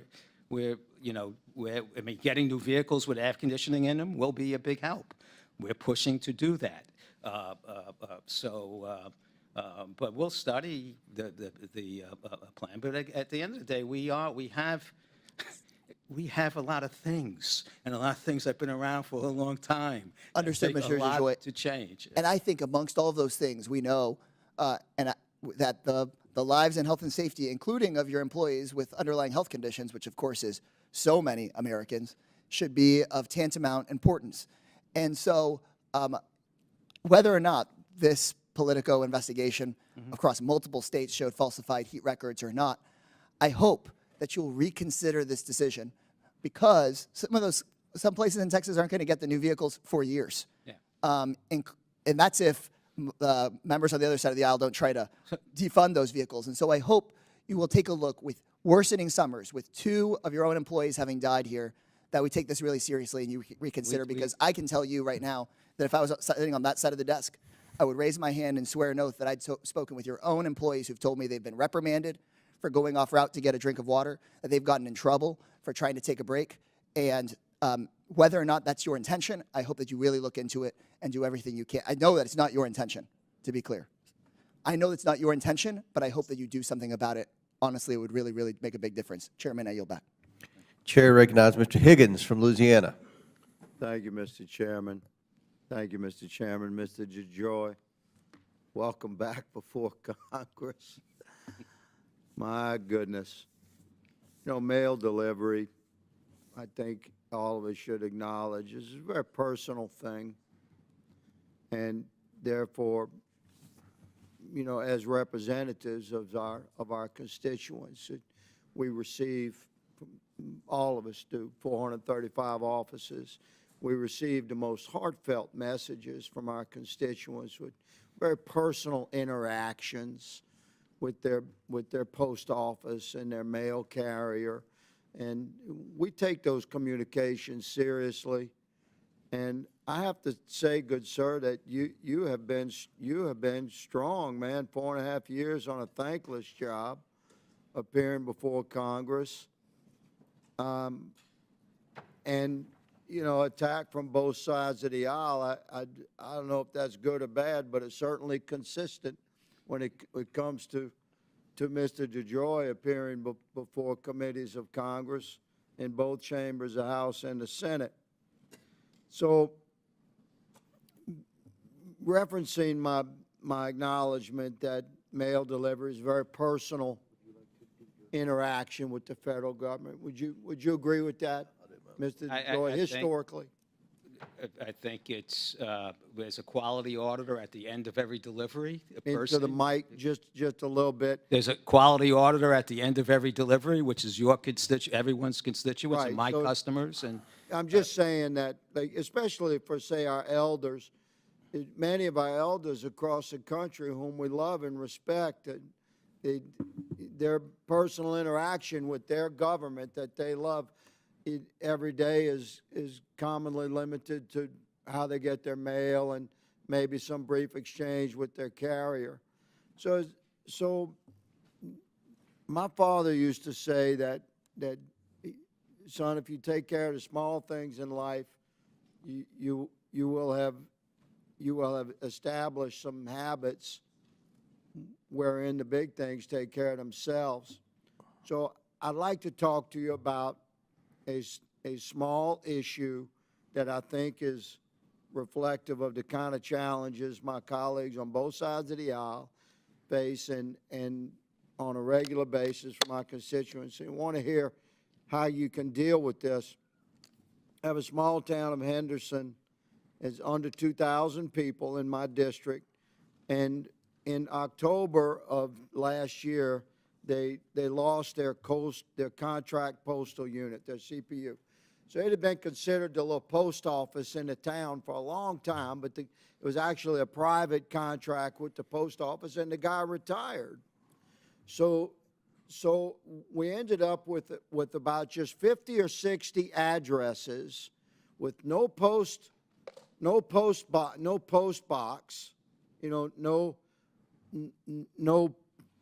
no delivery mechanism at their address. They had no means by which to receive their mail other than driving to the post office in the next town over, and that's still the case. We have not been able to recontract with a new contract postal unit. I spoke with the mayor. I've been speaking with the mayor since then.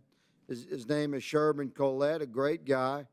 We're trying to fix this problem. So I'm going to ask you, a cluster mailbox, I've looked up the prices, the nicest, most expensive ones to service, 60 to 80 people with smaller drawers and larger drawers would cost under 50 grand. The city has the land and has parking space at their, like the courthouse and the city the city services there are not have, they don't have postal service. They have to drive to the next town. Can't we just solve this simple problem by having a cluster mailbox installed in Little Henderson, USA, and reassure America that you're willing to fix the small things?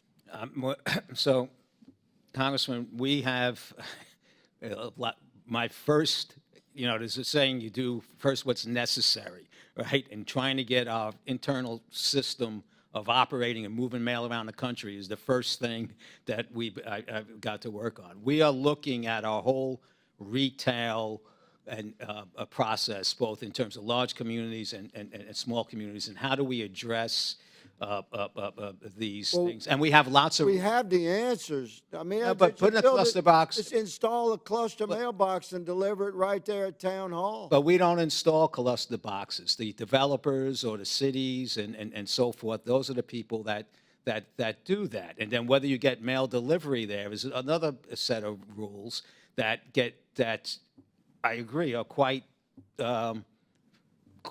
specific. So I'm going to yield. My time has expired, but Mr. DeJoy, I will look into this. Is it Henderson? Henderson, you said? Henderson, Louisiana. Henderson. It's 50 or 60 Americans that can't get their mail, especially my elders I'm concerned about. They have to drive an entire town over to that post office. Seems like we should be able to fix that in a year and over a year. I'm looking forward to working with your office personally. Let's just resolve that issue. Mr. Chairman, I yield. Gentleman yields back. Chair recognizes Ms. Lee from Pennsylvania. Thank you, Mr. Chair. I think it can't be overstated how vital the Postal Service is to this country. It's the only mail delivery service that reaches every single address in the United States. Yet what's being seen during Postmaster General DeJoy's time is slower deliveries, increased costs, poor and even deadly conditions for employees, and an erosion of trust in this institution.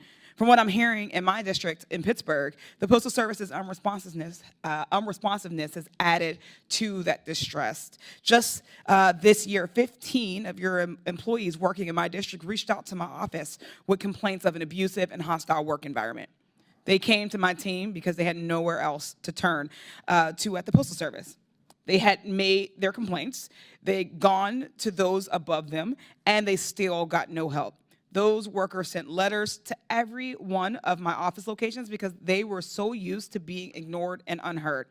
It's completely unacceptable to have so many employees reaching out for help and for no one at the Postal Service to do anything about it. So my question, Mr. DeJoy, is do you have a formal process to address employee complaints?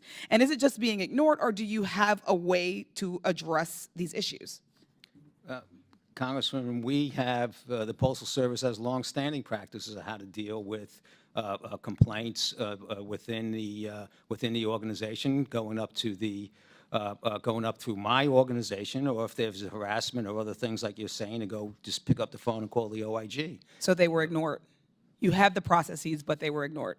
I don't know what incidents.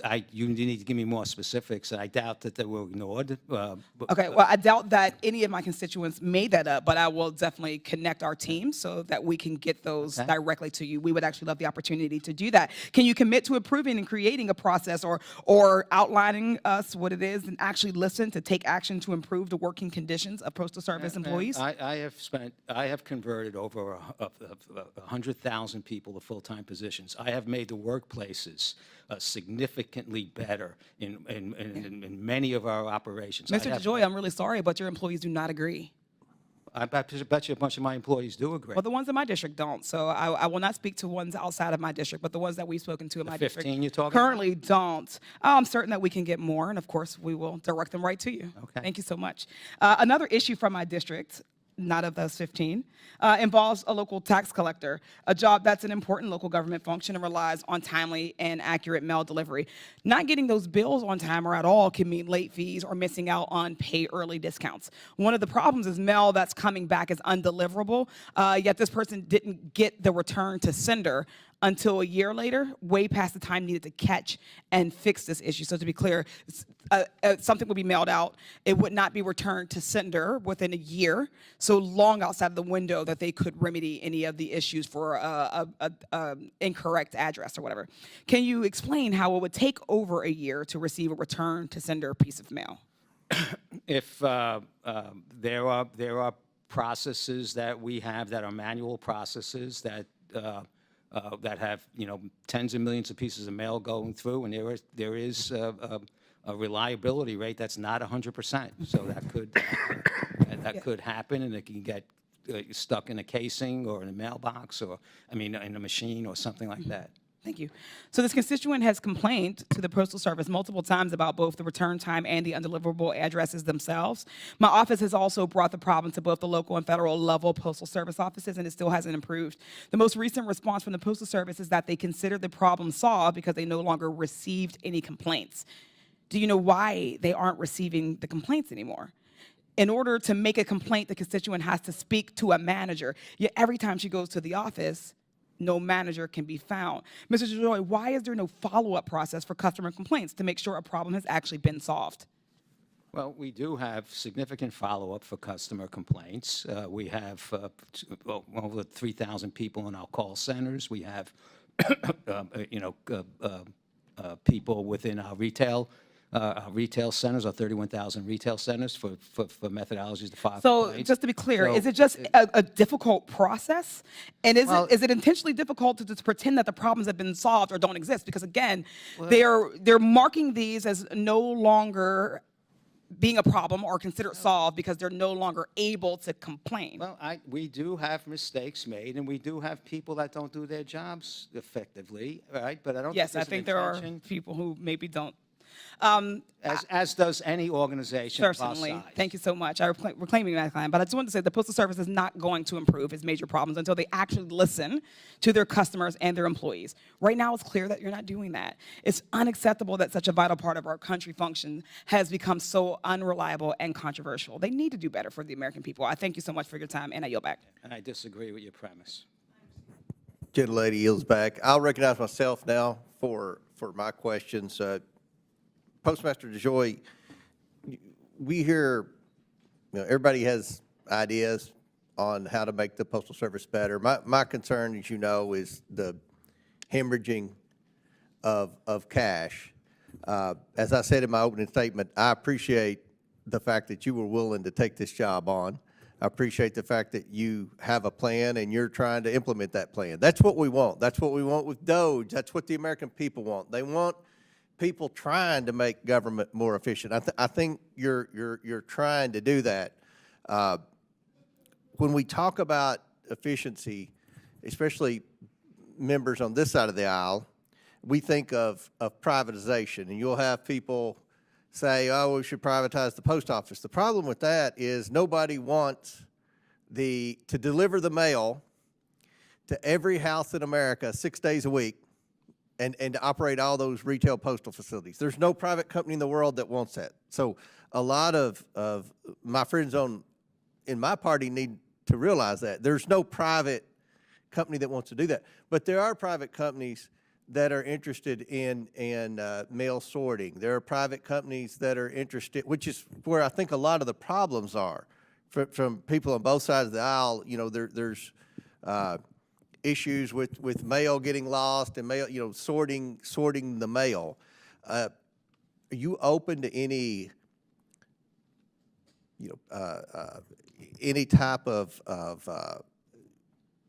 privatization, any type of pilot projects or anything like that with different facets of the Postal Service? I know we privatized the logistics of the mail, but are there other areas of privatization that you would be open to, partnerships and things like that? So first of all, with Congress and administration asked me to have a discussion about initiatives, as I did in the first administration when I came in, and the next administration that came in, and this administration, and all the Congresses, I will work with you to understand what it is that you want us to consider, and I will work very hard to either identify that we could do it or to say that it's just not going to work for us. Let me say, when I came in, we had 500 different places with contractors, our people, and so forth, doing random things, okay, in terms of how to process that. I have to get that down to 225 fully functional operations with high precision. I think I can do that, okay? But we have a lot of rules and a lot of critique and resistance. I just want to move 5% of the local canceled mail, 5% of the mail from 60 locations into a major sorting centers close by, so we can handle that. I had like 20 senators stop me. Right, I understand. I had I know, they all called me. They all called me. Senators calling me about what mail machine I was moving out of a plant. Right, and I know that. Believe me, I know that. I can't go to the bathroom without a senator or representative stopping me and giving me a postal horror story.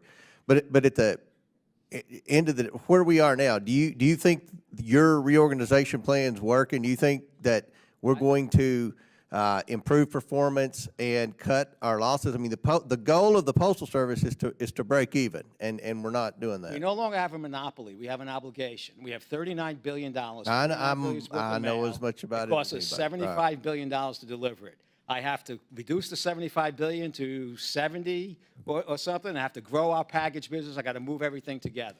That is the deal. I think that we can be vibrant. We can serve the American people. We can cover a lot of our cost, okay? And then we could look at things in the Congress that I have $10 billion of unfunded mandates, things that you require us to do that cost us money. Well, in our postal reform bill that we passed in a bipartisan manner out of this committee, which became law, we provided funding, and we changed a lot of the liability obligations that you had, and we've tried to help the Postal Service. And it's been disappointing. Yeah, The but you losses. also mandated that we deliver to 167 I million addresses understand. 6 days a week. Do you know what kind of cost that is? Mandating? I do. But again, if there's a way that we can make this thing break even, if there's something legislatively that we can do, I'm more than willing to try to help with that. But the days of bailouts and handouts are over. I mean, the American people spoke loud and clear. And as I said, I jumped in on Mr. Palmer's questions. I worry about that EV money sitting around, that it may be clawed back. I think there are lots of areas where there's going to be significant reform over the next 4 years, and there are, I'm just, I'm on your side. I'm you the should advocate. reform My the my grandmother spent her career as a mail carrier in Ribble and Prince Tennessee. I am on the side of the post office, but I'm telling you, there are lots of ideas that I don't know whether they'd be advantageous or not to the Postal Service, but there are a lot of ideas out there about significant changes, and I hope that you're given an opportunity to implement these reforms. The problem is with the losses, and I'm over. I gave Mr. Raskin 2.5 minutes extra, and I'm going to ask one more question to the Inspector General.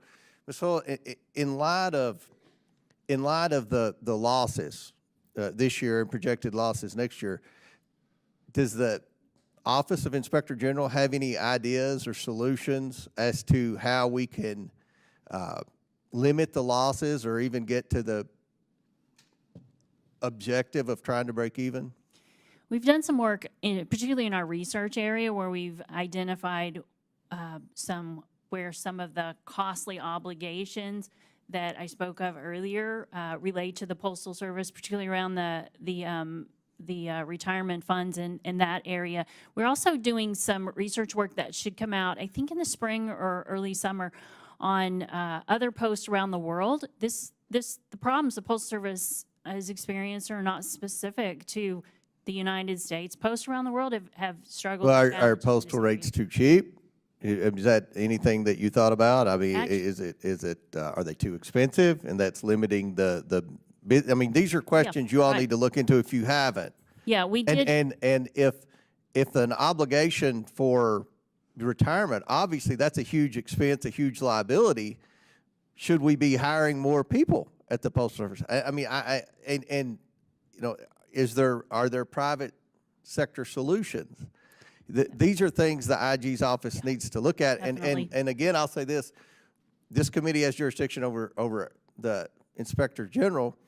I have found there are good Inspector Generals, there are average IGs, and there are poor IGs. And we're trying to work with the new administration on identifying which is which. And so we need the IGs to work with us, because finally this town is fixing to get serious about being more efficient. So we'll be in communication with that. Definitely. My time's expired. Look forward to meeting with your staff on that. Okay. Yes. Mr. Chairman, could I just ask you that you piqued my interest with the comment about the IGs. Is that something that we're going to do as a committee, looking at the different IGs? I mean, if I keep up with your correspondence and stuff. Yeah. I mean, if there are issues with IGs, we can certainly talk about it. I mean, there are, I think there are good IGs. Just as I said, there are bad IGs, and there are some IGs that have never been given information that they've requested, like the SIGI.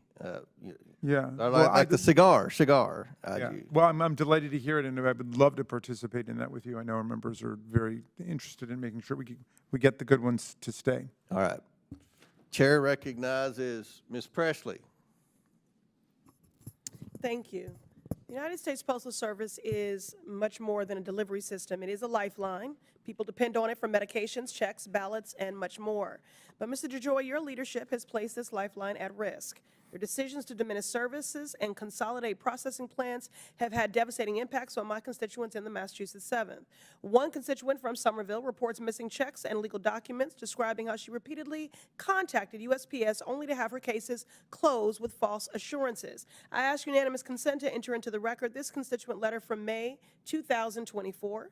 Without objection, so ordered. Another constituent in Grove Hall waited for time-sensitive letters regarding her Social Security disability benefits that never arrived.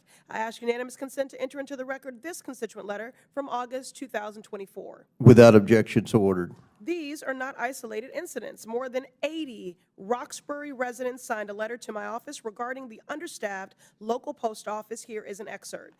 It's common for customers to have to wait 30 to 45 minutes for service, and frequently no one is at any of the windows. The building often feels abandoned. They go on to describe delivery services and issues. Mail service in the surrounding zip codes has been similarly terrible for years now, despite truly wonderful mail carriers. We frequently experience issues such as mail delays of 2 to 4 weeks, lost mail, misdelivered mail, and mail left outside of mailboxes.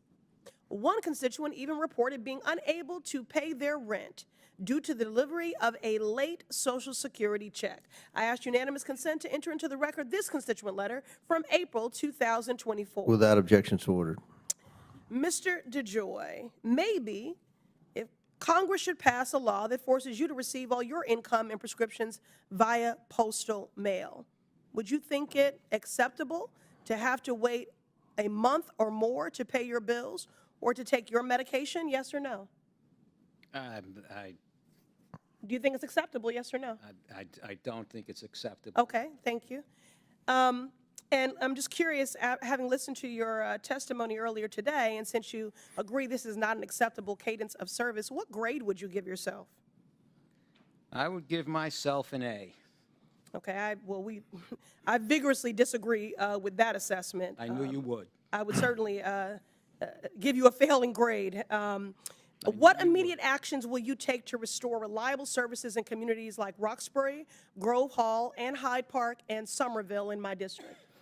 Well, in terms of general actions, it's the same actions and efforts that I have taken since I walked in the door here 4 years ago to try and improve the Postal Service. My staff will take down the names of the cities you asked about, and I will look into them specifically. All right. During unannounced visits to Roxbury and Grove Hall branches, I want to transition into workforce for a moment. I saw firsthand that workers are demoralized and under-resourced, leaving communities underserved. I'm grateful to the American Postal Workers Union for raising the alarm on this and standing up for their members. On your watch, Mr. DeJoy, the USPS has been undermined across the board and even prompted audits of postal operations throughout Boston neighborhoods. Ms. Hull, after complaints from my office and others in the Massachusetts delegation, the Office of the Inspector General, in fact, launched an investigation. I look forward to reading that forthcoming report on these audits. In the meantime, how can my constituents who continue to struggle unjustly with USPS services when they have concerns around where should they communicate? Via hotline, a website, or other means? Yeah, our hotline is definitely open and available. We get a number of hotline complaints, probably this last year about 350,000 complaints. We use those complaints. We obviously can't respond to every single one, but we use data analytics very effectively to identify hotspots around the country. What is the hotline? Our hotline, you can go to our website at uspsoig.gov, and there's a hotline form. All those complaints come in, and we look at all of them using data analytics to identify where hotspots are occurring, and use that to inform where we do audit work and investigative work as well.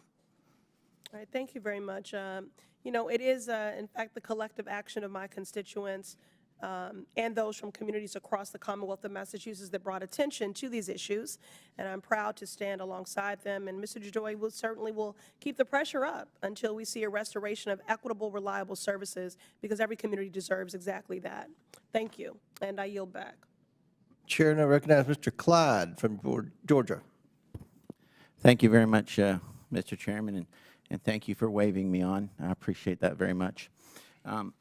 Postmaster General DeJoy, I'm not here to blast you, okay? I'm here to try to make things better as best we possibly can. But first I want to talk about a little bit of frustration that have come from the folks in my district, and so you'll just have to bear with me just a moment, sir. All right. As you can see in this chart behind me, when the consolidation of the Palmetto facility in Georgia occurred, postal delivery rates went from over 80% down to 36%, and now up, as of July, the last date I personally have, we're now up at about 76%. So from the bottom at 36%, you know, going up to 76%, that's a 40% increase, and thank you for putting resources into that effort. We highlighted it, and it's getting better. I appreciate that. Back in August, I wrote a letter to you when things were still not where they should be, and it talked about the Postal Regulatory Commission and the fact that in this entire consolidation effect or effort, we hadn't seen the post office reach out to the PRC to get an advisory opinion. Now, I will tell you that my letter went to you directly on August the 13th, okay? By chance, did you read that letter? I don't remember, sir. Okay, all right. A lot of letters. Well, I will commend you on this. We got a reply on August the 22nd. I don't think any agency has ever replied to Congress that quickly, and so thank you for that. Now, my concern, though, is that the person who actually signed the letter, the reply, was Mr. Scott Kennedy, the government relations representative, and not yourself. I would much have preferred your signature on this response, but it talks about acknowledging that a Postal Regulatory Commission advisory opinion was not sought, okay, and that they would be doing that going forward. Do you find, I mean, is a Postal Regulatory Commission opinion, is that important to the post office? It's required. Yes, it is. You're right. We think we're going to have some significant changes in service on a national basis. Okay. This was not intended to be a significant change of service, as consequential as it became locally, but even such, it was not on a national basis. It would not. I put a $500 million plant in Georgia. We had 10. I have 18,000 workers in Georgia that work in some of the worst facilities I've ever seen in my life, and I've been in a lot of places around the world looking at facilities. And this is what we intended to try and fix. Mm-hmm. And we had significant issues unrelated to the plant, and it was awful. I agree. But in the long run, we will have great service in all of Georgia because we're touching 6 or 7 different plants down there. Okay. Do most post offices still have a slot that say local mail only, and is that mail itself processed at that post office for local delivery? No post offices actually, other than an election and extraordinary measures. All mail that's collected at post offices go to someplace else to be processed. Okay, all right. This is a text message from one of my constituents directly to me, and it says, is there anyone in your group of folks that can put a knot in the tail of the Postal Service about the poorest possible service being provided to us? I cannot get a bill paid or bills received on my end on time for anything in the world. He says, I'm not sure what the issue is. We and many others around here get our bills late. Our payments we make don't show up to the places we mail to, and we personally get rent checks that are mailed to us from across town that will show up a month late. It's absolutely terrible. Not just a small issue, but huge. Even our tax commissioner said to pay taxes online because of the issues with the mail. All right, and so I'm trying to figure out a way that local mail can be delivered locally where it doesn't take a month to get local mail. And I would like your input as to how we can make sure that happens. Georgia has had, especially in the Atlanta area, has had the worst service in the Postal Service for many, many, many, many years, which is one of the reasons why we chose to, it was a growing state, we chose to put the significant investment in this particular area. As part of this transition, we're having problems, but we're also cleaning up a lot of those types of things that were happening in these 10 separate facilities and so forth. We are very committed. I am very committed to getting Georgia, all these locations, to follow the service standards that we're seeking now to change, because the service standards that we have are not achievable for the dollars that we have to spend. And in fact, I think they're kind of ridiculous.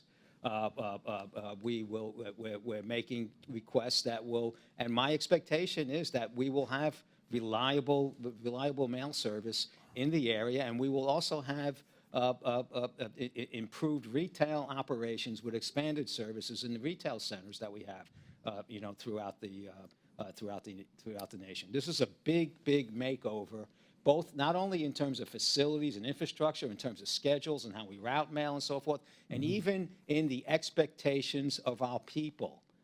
We did things very randomly. Now we're asking everyone to work a specific function in a specific manner, to a specific schedule, to a specific productivity rate. That is a big change to put on an organization. Well, thank you for that. I personally visited the Postal Center in Palmetto, and I saw the plan of all the various different multiple postal offices or postal buildings consolidated into one.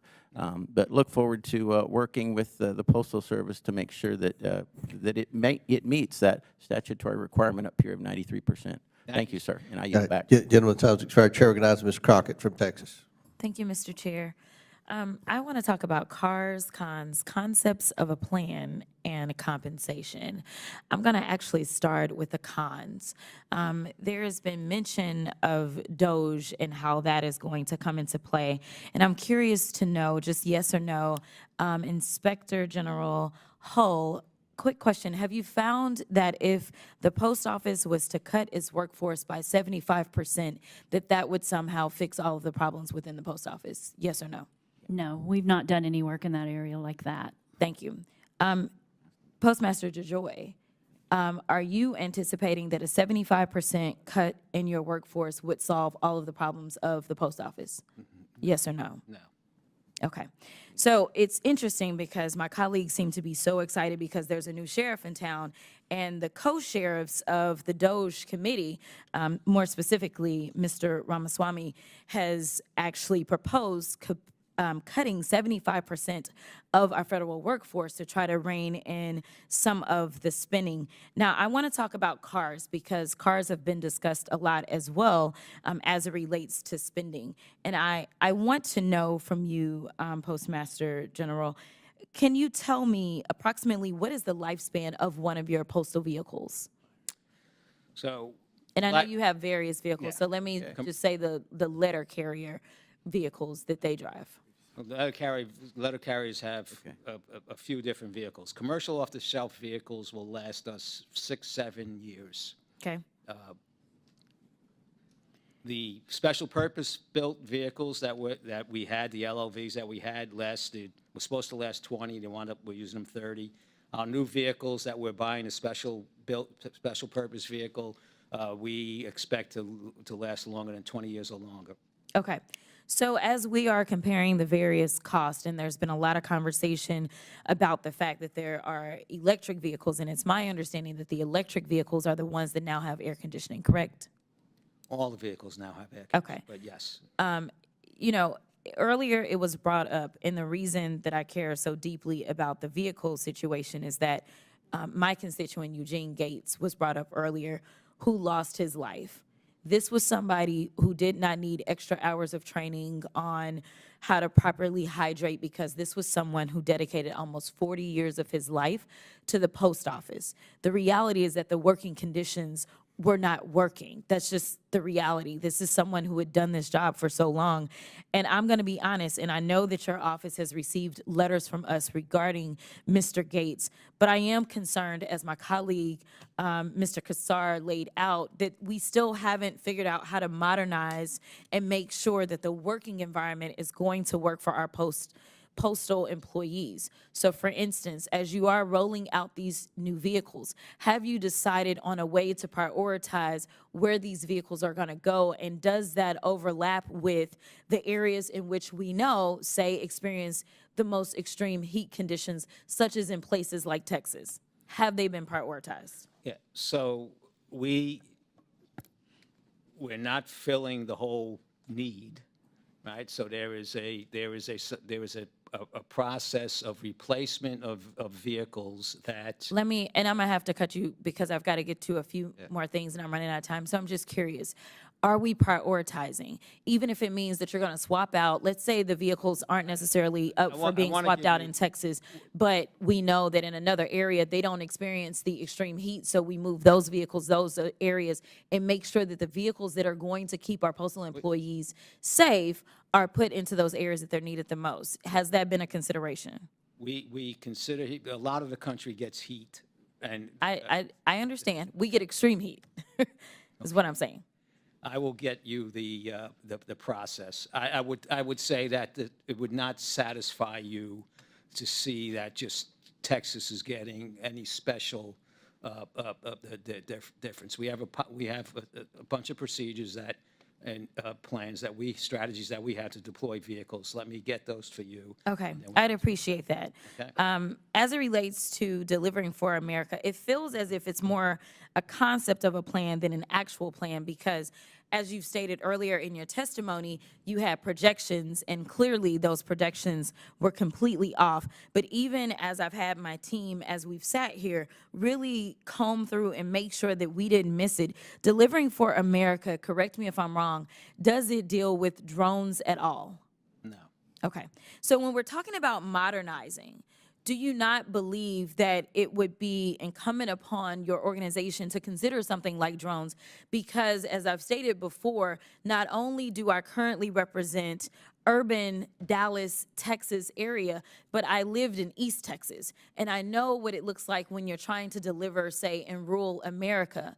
And I know that there are other organizations that are doing things such as drone deliveries, which, number one, if you don't have the workforce that you need, it is very helpful. Number two, it's a lot more efficient because now you're talking about homes that are separated so far. And as you've heard from some of my colleagues in rural America talking about the delivery problems, I don't know how we can talk about modernization of any part of federal government and not talk about drones. We talk about it when we're talking about the border. We talk about it when we're talking about our military. And I'm just asking that if we are going to talk about a plan that really is looking at modernization, we look at something like drones, especially if DOJ gets their way and they start to get rid of some of your workforce. This potentially would be something that you would need. And the final thing that I have to say, I know I'm a little over, but I'm just asking for a little bit of leeway, is on the compensation piece.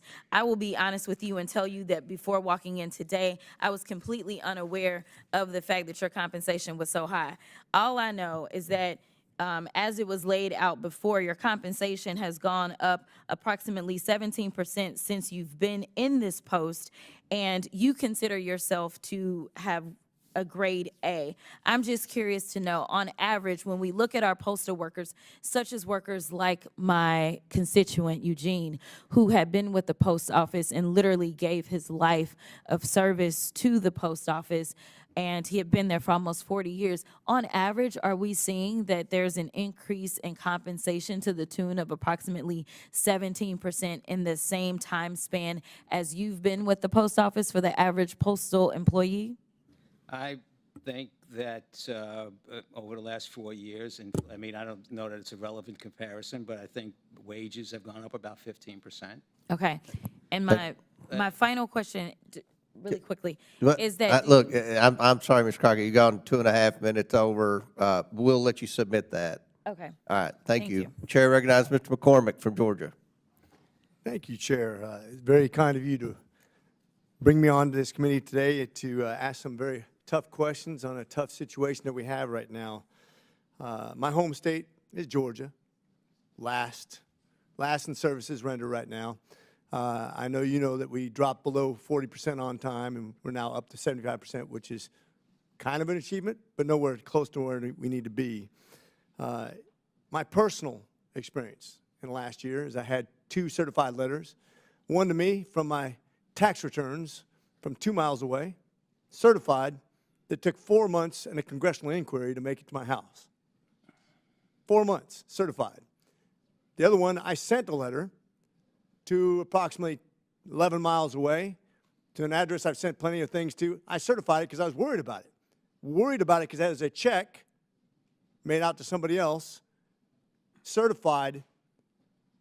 The due date came and went. I went down to the post office, asked, where's my letter? They didn't know. And then when it finally came back to me as undeliverable to this address, which they can't explain still, I got charged $6 for a letter to be certified that couldn't be delivered. And there's no explanation. When I asked to see management, I said they can explain it to me. They didn't have time for me. I came back later, I said, can I speak to them as a congressman to try to help them fix this problem? You know what the response was? We don't have time. I'm glad you took time to be with me today, because I want to address this from a personal and a non-personal issue. When you talk about the future of the post office, I used to, as a little kid, literally say the post office is the one part of the government that I trust. On-time deliveries, they don't lose stuff. In the last 4 years, your reputation has destroyed that. On your watch. Destroyed that. Businesses, almost every single business I know that wants to send a check out won't use the U.S. Postal Service anymore. I won't use the U.S. Postal Service anymore. That's on your watch. The two major decisions I've seen you make, which is on the distribution centers and on employee hiring, have done nothing to mitigate this in real-time ways. I don't understand why you give yourself an A grade, as you just stated, when it comes to the delivery. We have, I want to read this into the record, Mr. Chair. This is a letter from the entire Georgia delegation. Without objection, so ordered. Thank you. And your response, which I appreciate the response from your staff. But when you talk about, I went down and talked to, well, I tried to talk to my local postmaster, couldn't get a hold of him, even when I stood there and said, just tell me when I can, I'll leave my number. Have him call me back. Never called me back. That's your environment that you've fostered in Georgia and other places in the country. And it's not isolated to just Georgia either, by the way. I know businesses in California that will not use the U.S. Postal Service because of theft, real-time theft. It's never been, your reputation is done. Whether you admit it or not, in the military, if I have a skipper who things are going bad for, they're a good military officer, but you know what we do when things go wrong repeatedly? We relieve them. You know what you do when a CEO repeatedly fails and the business model falls apart and nobody wants to use that business anymore and it becomes non-profitable? You fire them. You know what we do in government when organizations fail over and over and over again and become unaccountable and are not going the right direction and have actually ruined the very business model that you seem to hold as a standard? Because you're not going to expand Postal Service when you have a reputation for not delivering on time, not keeping the mail accountable on your watch. You, sir, do not get an A grade. You cannot give yourself that grade. I just did. You can't. You can't did. grade your own paper, sir. I've been to medical school. Well, then- I got my MBA. You can't. I'm sorry. You are graded by the United States people, and they don't use your service anymore. You bankrupt. That is not true. You That is bankrupt not this true, through sir. your My reputation business is only. growing. Through your Our business reputation, is growing. you are responsible for the fall of the Postal Service No, and the this lack of Congress- accountability. This Congress is responsible for doesn't- all of the Postal oh, so it's Service. Congress's- I am trying to fix On the your Postal watch, Service. with all the AI. Before my watch, the same stuff With happened. all worse. the AI, with all the computer systems, you're worse than if I took You're a talking horse to yourself and picked up the mail and delivered it 2 miles down the road. That's you. I hope you got that on camera. This is the response that the postmaster just gave Congress when he doesn't like what he hears. Literally covered his ears and gave himself the grade of A. And with that, sir, I rest. Good. Gentleman yields back. Chair recognizes Mr. Mfume from Maryland. Thank you, Mr. Chairman, and the ranking member for getting us to this point. Mr. DeJoy, good to see you again. I think the first time we sat across from one another like this was 4 years ago. And one of the colleagues on the committee that day said, why does he want this job? I didn't have an answer then. I really don't have an answer now, except that if you believe you can do something, you try to do it, and if you can't, you fail, and everything else takes care of itself. I was the first one to call for your resignation 4 years ago, and your supporters were the first to call for my resignation. So the fact that we're still here, I think, says something. I don't know what it says, but we're here. couple quick things. Your very first predecessor, Benjamin Franklin, was the first postmaster. He said in his first comments to the country that when the post offices are closed, people will suffer. It was true then, it's true now, and remarkably, over all those many years, the Postal Service has retained a 90% approval rating. That's according to the last Pew poll, which was done in 2020. Unfortunately, since then, that rating or favorability rating has declined somewhat. And, you know, it's interesting that the post office is actually older than the country, 1775. So what you hear today, and I think what you heard over on the Senate side the other day, is an effort for a lot of representatives and I guess senators to express what we hear a lot of times and what we try to do about it when we get an opportunity to talk to you. Now, I didn't come here with gloom and doom. I want to say that I've been very active in interacting with your office. Whenever we have a problem, I'm on the phone. I've got a staff person. We've got letters going out. And fortunately, we got a real good postmaster for the city of Baltimore, LaGreta Goodwin. Don't know if you know her or not. She's doing a hell of a job, conscientious, very responsive, and tries every day not to be perfect, but to help us in that city get closer to perfection. I mean, they've got and had several post office job fairs over the summer. There's a lot of interaction. There's an actual council that involves local and private business and government that she heads up that I think is the right way to go. It's the right model. Let me just say that.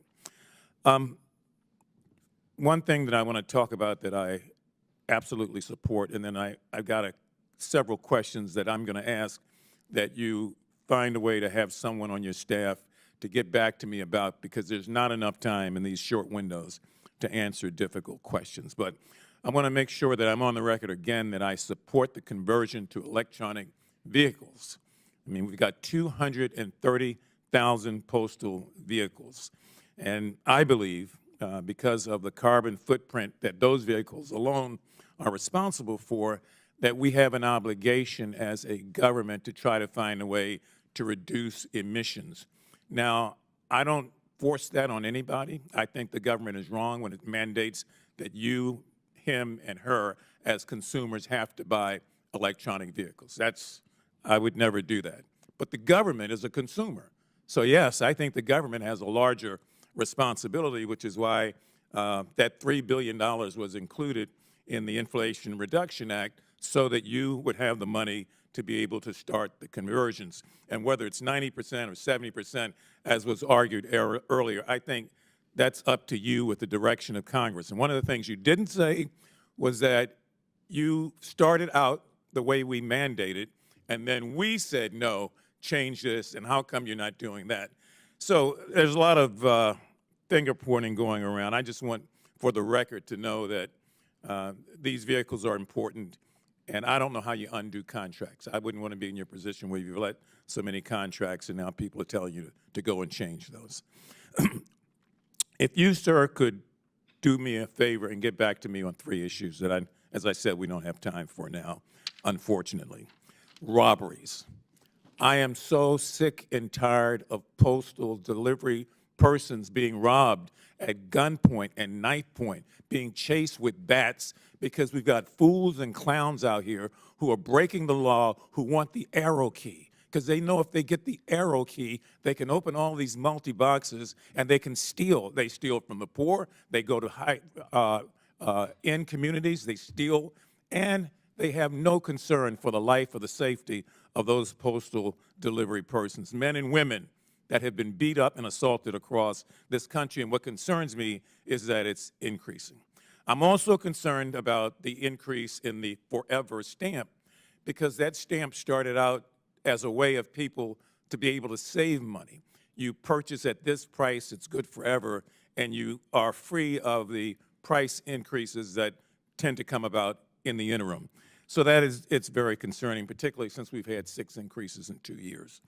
And the final thing that I really would hope that I can get some response, but also kind of cooperation with myself and maybe with other members of Congress, are these thefts that occur that affect senior citizens, where their Social Security checks are being stolen, where their mail is being delivered late, when they respond to pay a bill and charged a late fee, not because they've done anything at all, but because of the delivery systems back and forth, and the theft of medicine that so many senior citizens rely on through the mail.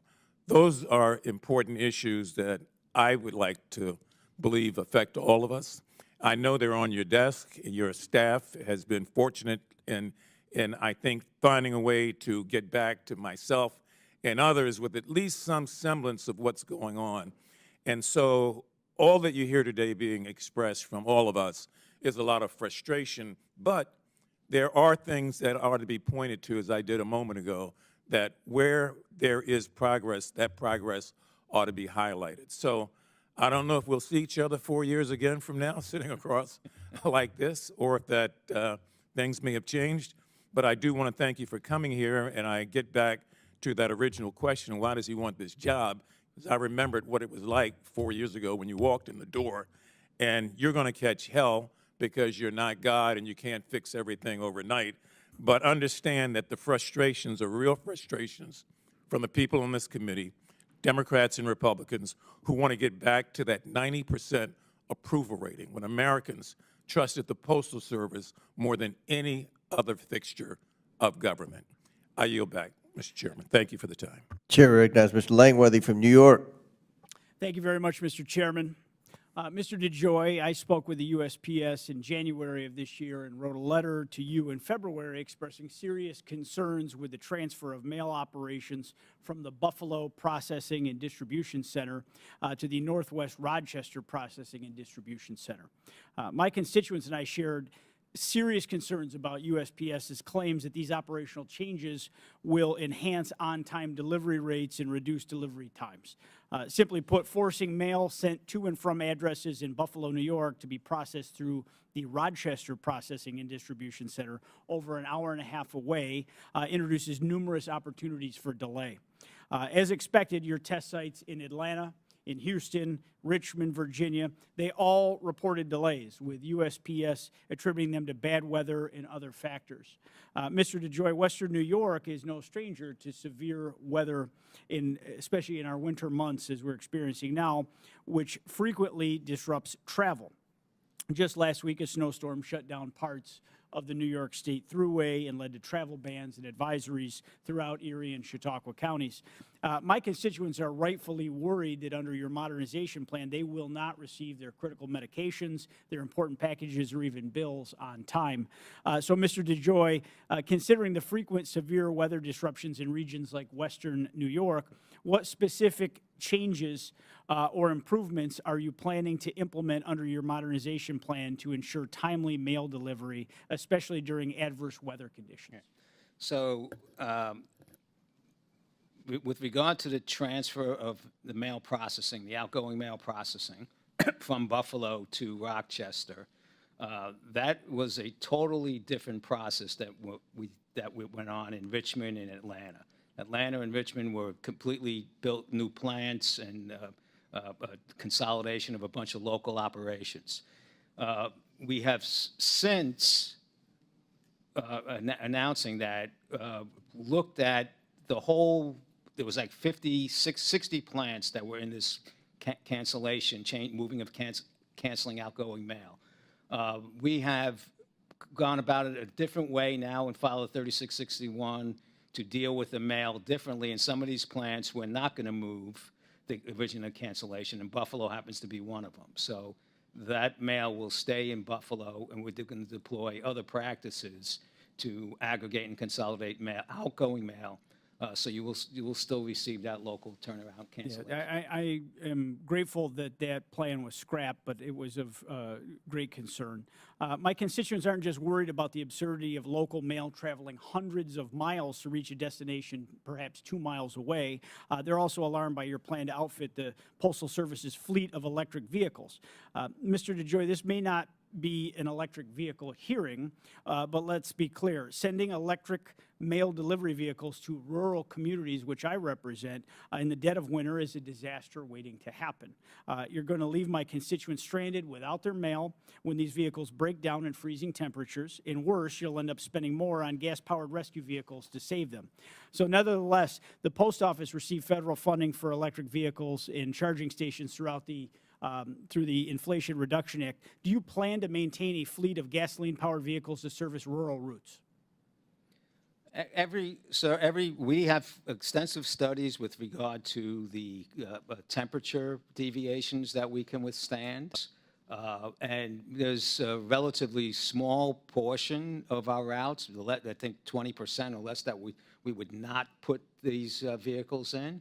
We look at every route with regard to whether it needs four-wheel drive or two-wheel drive, whether it can use a left-hand drive or a right-hand drive. So we have diagnostics on every single route in the country, and we will use that information appropriately to deploy the type of vehicle that we deploy. And we have many emergency backup procedures that are put in all of our locations. So I think I'm pretty certain that we will deploy these vehicles, and they will be more effective than the old vehicles that we have that are breaking down every place. Boy, I hope you're right. I want to use my remaining time here to discuss a district-related issue. The town of Woodhull, New York, a very small rural town in my district with a large Amish community, has been waiting for over 3 years for the post office to reopen. Unfortunately, extreme weather during the aftermath of Hurricane Debbie, the community was once again flooded, brings this to light, the people of Woodhull and what they've, the sacrifices and the burdens that they have been stressed with over the last 3 years. Do you have any updates on the Woodhull, New York post office, and will you commit to working with me to ensure my constituents in Woodhull that they can get their post office reopened? Yes, I do not have an update. I can get you an update, and I will work with you. We have we have these situations where we lease most of our post offices, and when issues happen, there's probably too much negotiation that goes on to get the post offices opening, and that's something that 3 years is a completely unacceptable timeline. It happens, I know. Well, all over the but place. you, sir, can fix it. And we'll look at it. And I'm going to hold your feet to the fire on that, because this is unacceptable. That these people have been without a post office, having to travel 20 miles to go to their nearest post office. It's been 3 years, and we've got nothing but the runaround from the USPS. And enough is enough. You know, you're supposed to bring business principles into the Postal Service. This is unacceptable to my constituents. And all of my colleagues here understand the importance of the U.S. Postal Service. Our constituents rely on the USPS to run as efficiently as possible, and I hope that USPS is doing everything in its power to ensure that all Americans receive their mail in a timely and efficient manner. And I really hope that you'll take some of what I had to say into account. Thank you, and I yield back. Chairman, a gentleman yields back. Before I recognize Mr. Tlaib, I think Mr. Mfume has a request. Yeah, I have a unanimous consent request, Mr. Chairman. Mr. DeJoy, I wrote you back in June. I'm sorry that I didn't bring this up earlier, requesting assistance of UPS for the Parent J. Mitchell Postal Building. It's a facility that has been standing since 1966 in dire need of repair, expansion, or relocation. And it's the gateway out of Baltimore City to Baltimore County. So it's a January or June 27th letter. I ask unanimous consent, Mr. Chairman, that it be introduced. Without objection, so ordered. Thank you again, and thank Mr. DeJoy. Chair now recognize Mr. Tlaib. Thank you so much. It's not just, of course, our Amish neighbors, but it's even communities like the city of Detroit. And if you can, Postmaster General, I don't know if you have a pen on you or anything. Can you write down this? It's called Joy Field Station in Detroit. Everybody, great. Everybody's writing it down. It's been years that I have been, trying to have you all move with urgency about the lack of staffing, the fact that my residents are getting mail every other day, there. And again, I don't think it's because our workers there are not working hard enough. I really think it's some of the changes that have been happening. And also, kind of to piggyback, I think one of my colleagues mentioned about how to actually put complaints forward and where does it go. It's changed. And it's really become very much a struggle for many of my residents that rely on the Postal Service. So Joyfield Station, please, we need to talk about what's going on there. Postmaster DeJoy, what is universal service obligation? What is that? Well, it's undefined, relatively undefined. No, I think it's already set by Congress, right? A long time ago. Yeah, well, it's still law of the land. So it's actually binding standards for prompt, reliable, affordable services, correct? As I said, undefined. Yeah, no, it's pretty defined. If you want, I can get the law, get the standard for you. But it's actually part of your job to know what that is. So my question then is, what are we doing to fulfill the universal service obligations under the U.S. Postal Service? Everything. Right? First of all, the recent legislation put into the universal service obligation, as far as I see it, delivering to 167 million addresses 6 days a week. We are investing. We've committed over $15 billion into repairing the horrible conditions that we had, equipping our facilities, equipping our carriers. I understand. Postmaster General, it's very rare when you see both sides of the aisle in this committee actually agreeing. I don't think when it concerns the Postal It's still Service. delayed. There's issues, but I'm telling you, it's delayed. People are seeing some of the changes with your 10-year plan actually result in some really extreme cases where folks are not getting their mail. But it's really important. So yes or no, will your 10-year plan lead to closures of any more of the postal facilities that our constituents rely on? How many more? Well, I know you closed. I have not closed any retail centers. Did you close 200 mail processing plants? I have not closed 200 mail processing. 200 mail processing plants you did not close? No, I didn't do that. Okay, let me tell you, what is this about 200? So are you planning to close 200? I'm planning to open bigger buildings and consolidate. What they call the mega plants? This is important for my colleagues. So 60 mega plants that you want to do? We'll have 60 regional processing and distribution centers and about 170 local processing and distribution centers across the nation, and we're closing about 180 annexes that did random things around the country. Yeah, so I read I don't know, somewhere in Wyoming, did you hear about this? Where they have to go as far as like Denver to get their packages if they weren't home, and the Postal Service came to their door, knock, knock, they weren't home, they have to travel 45 minutes away to go get their package? Not aware of that. Not aware. Okay. Post offices all over Wyoming. I understand. Something is happening, though. General DeJoy. Something has been happening DeJoy, for 20 years. Postmaster DeJoy, I know I've only been here 6 years. I've never gotten this many complaints about our Postal Service until you were became in charge. Okay. And trust me, I know our chairman and some other my colleagues are seeing the same thing. Not only are they directly impacted, but our constituents are obviously feeling the same changes. It's really important. This is an important question, and Inspector, I may ask you the same.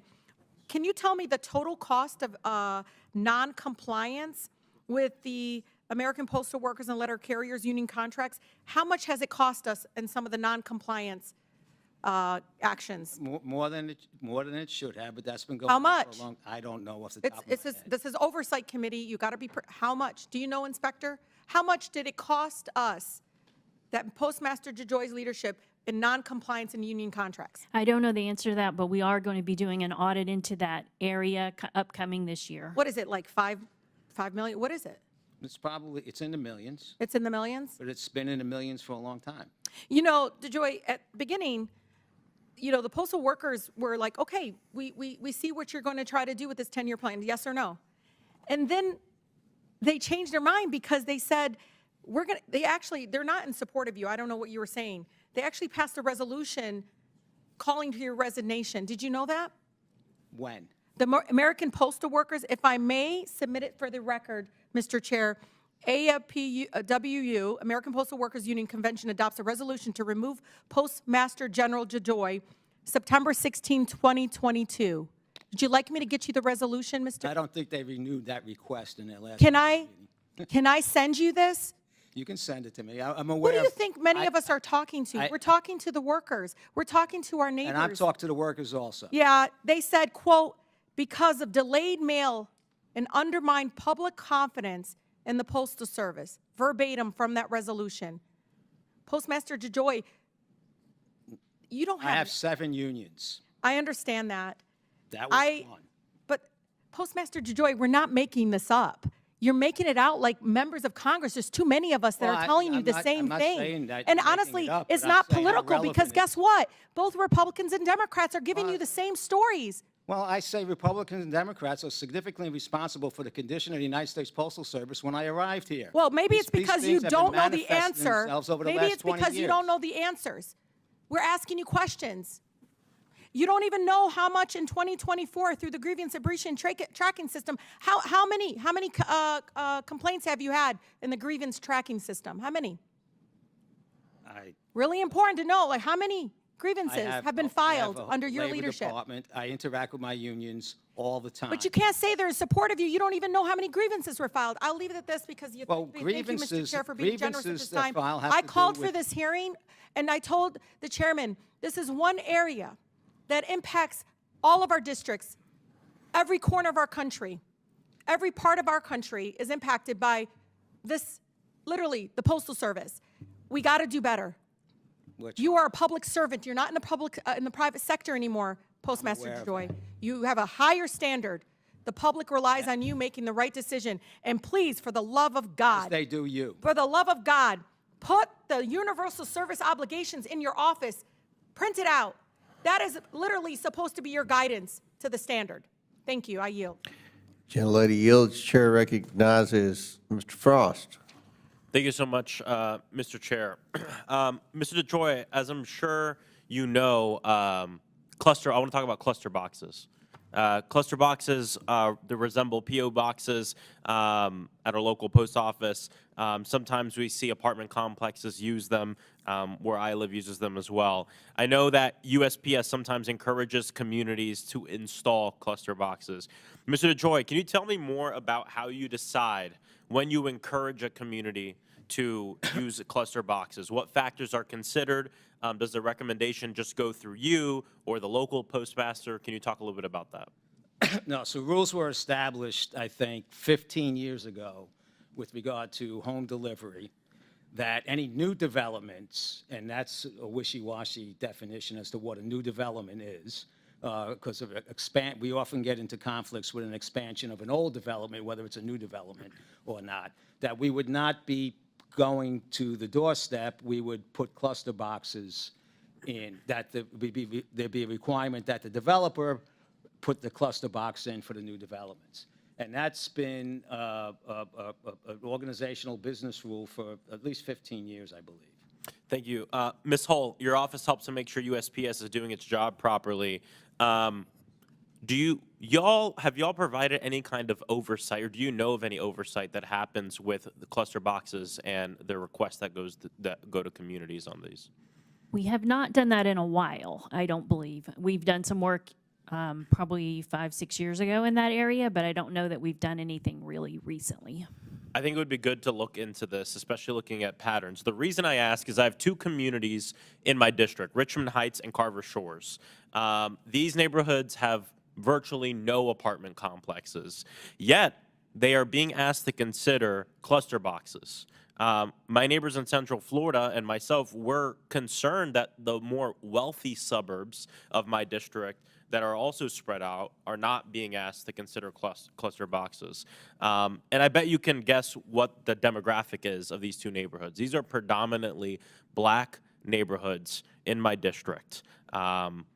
The Orlando postmaster has been completely non-responsive to us in our office, reaching out multiple times to ask why these 2 traditionally black neighborhoods with pretty much no apartment complexes are being considered for cluster boxes, so people have to walk out of their damn house to go to the box to go get their mail.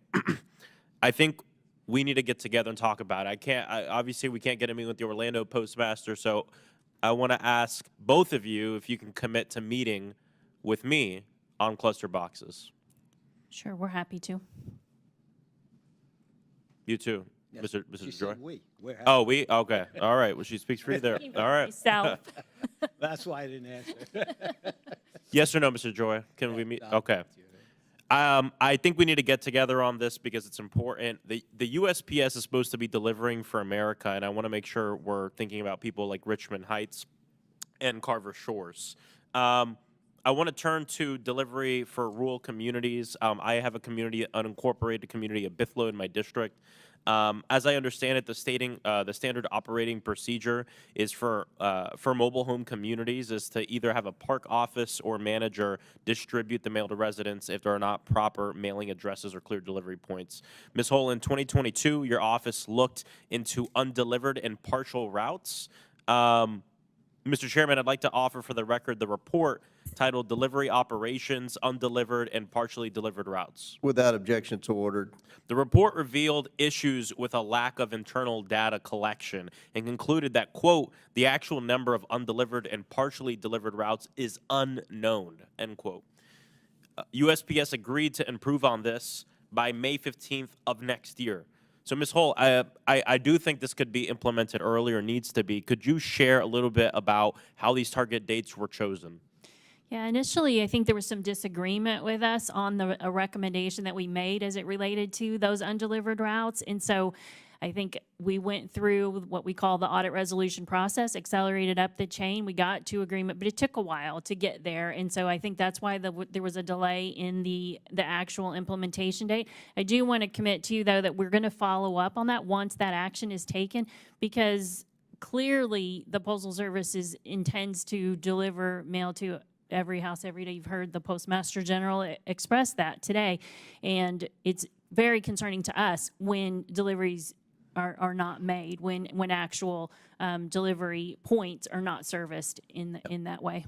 Thank you. I appreciate it. I look forward to meeting on cluster boxes. You know, to put it frankly, we don't want predominantly Black communities of lower socioeconomic status being asked to consider these cluster boxes when other communities that are built in a very similar way are not being asked to consider them either. So I look forward to talking about that, and I think this is definitely has room for oversight from your office as well. Thank you. I yield back. Chair recognizes Ms. Porter from California. Good afternoon, Postmaster DeJoy. How many pieces of election mail did your agency handle this year? About 99 million, 100 million.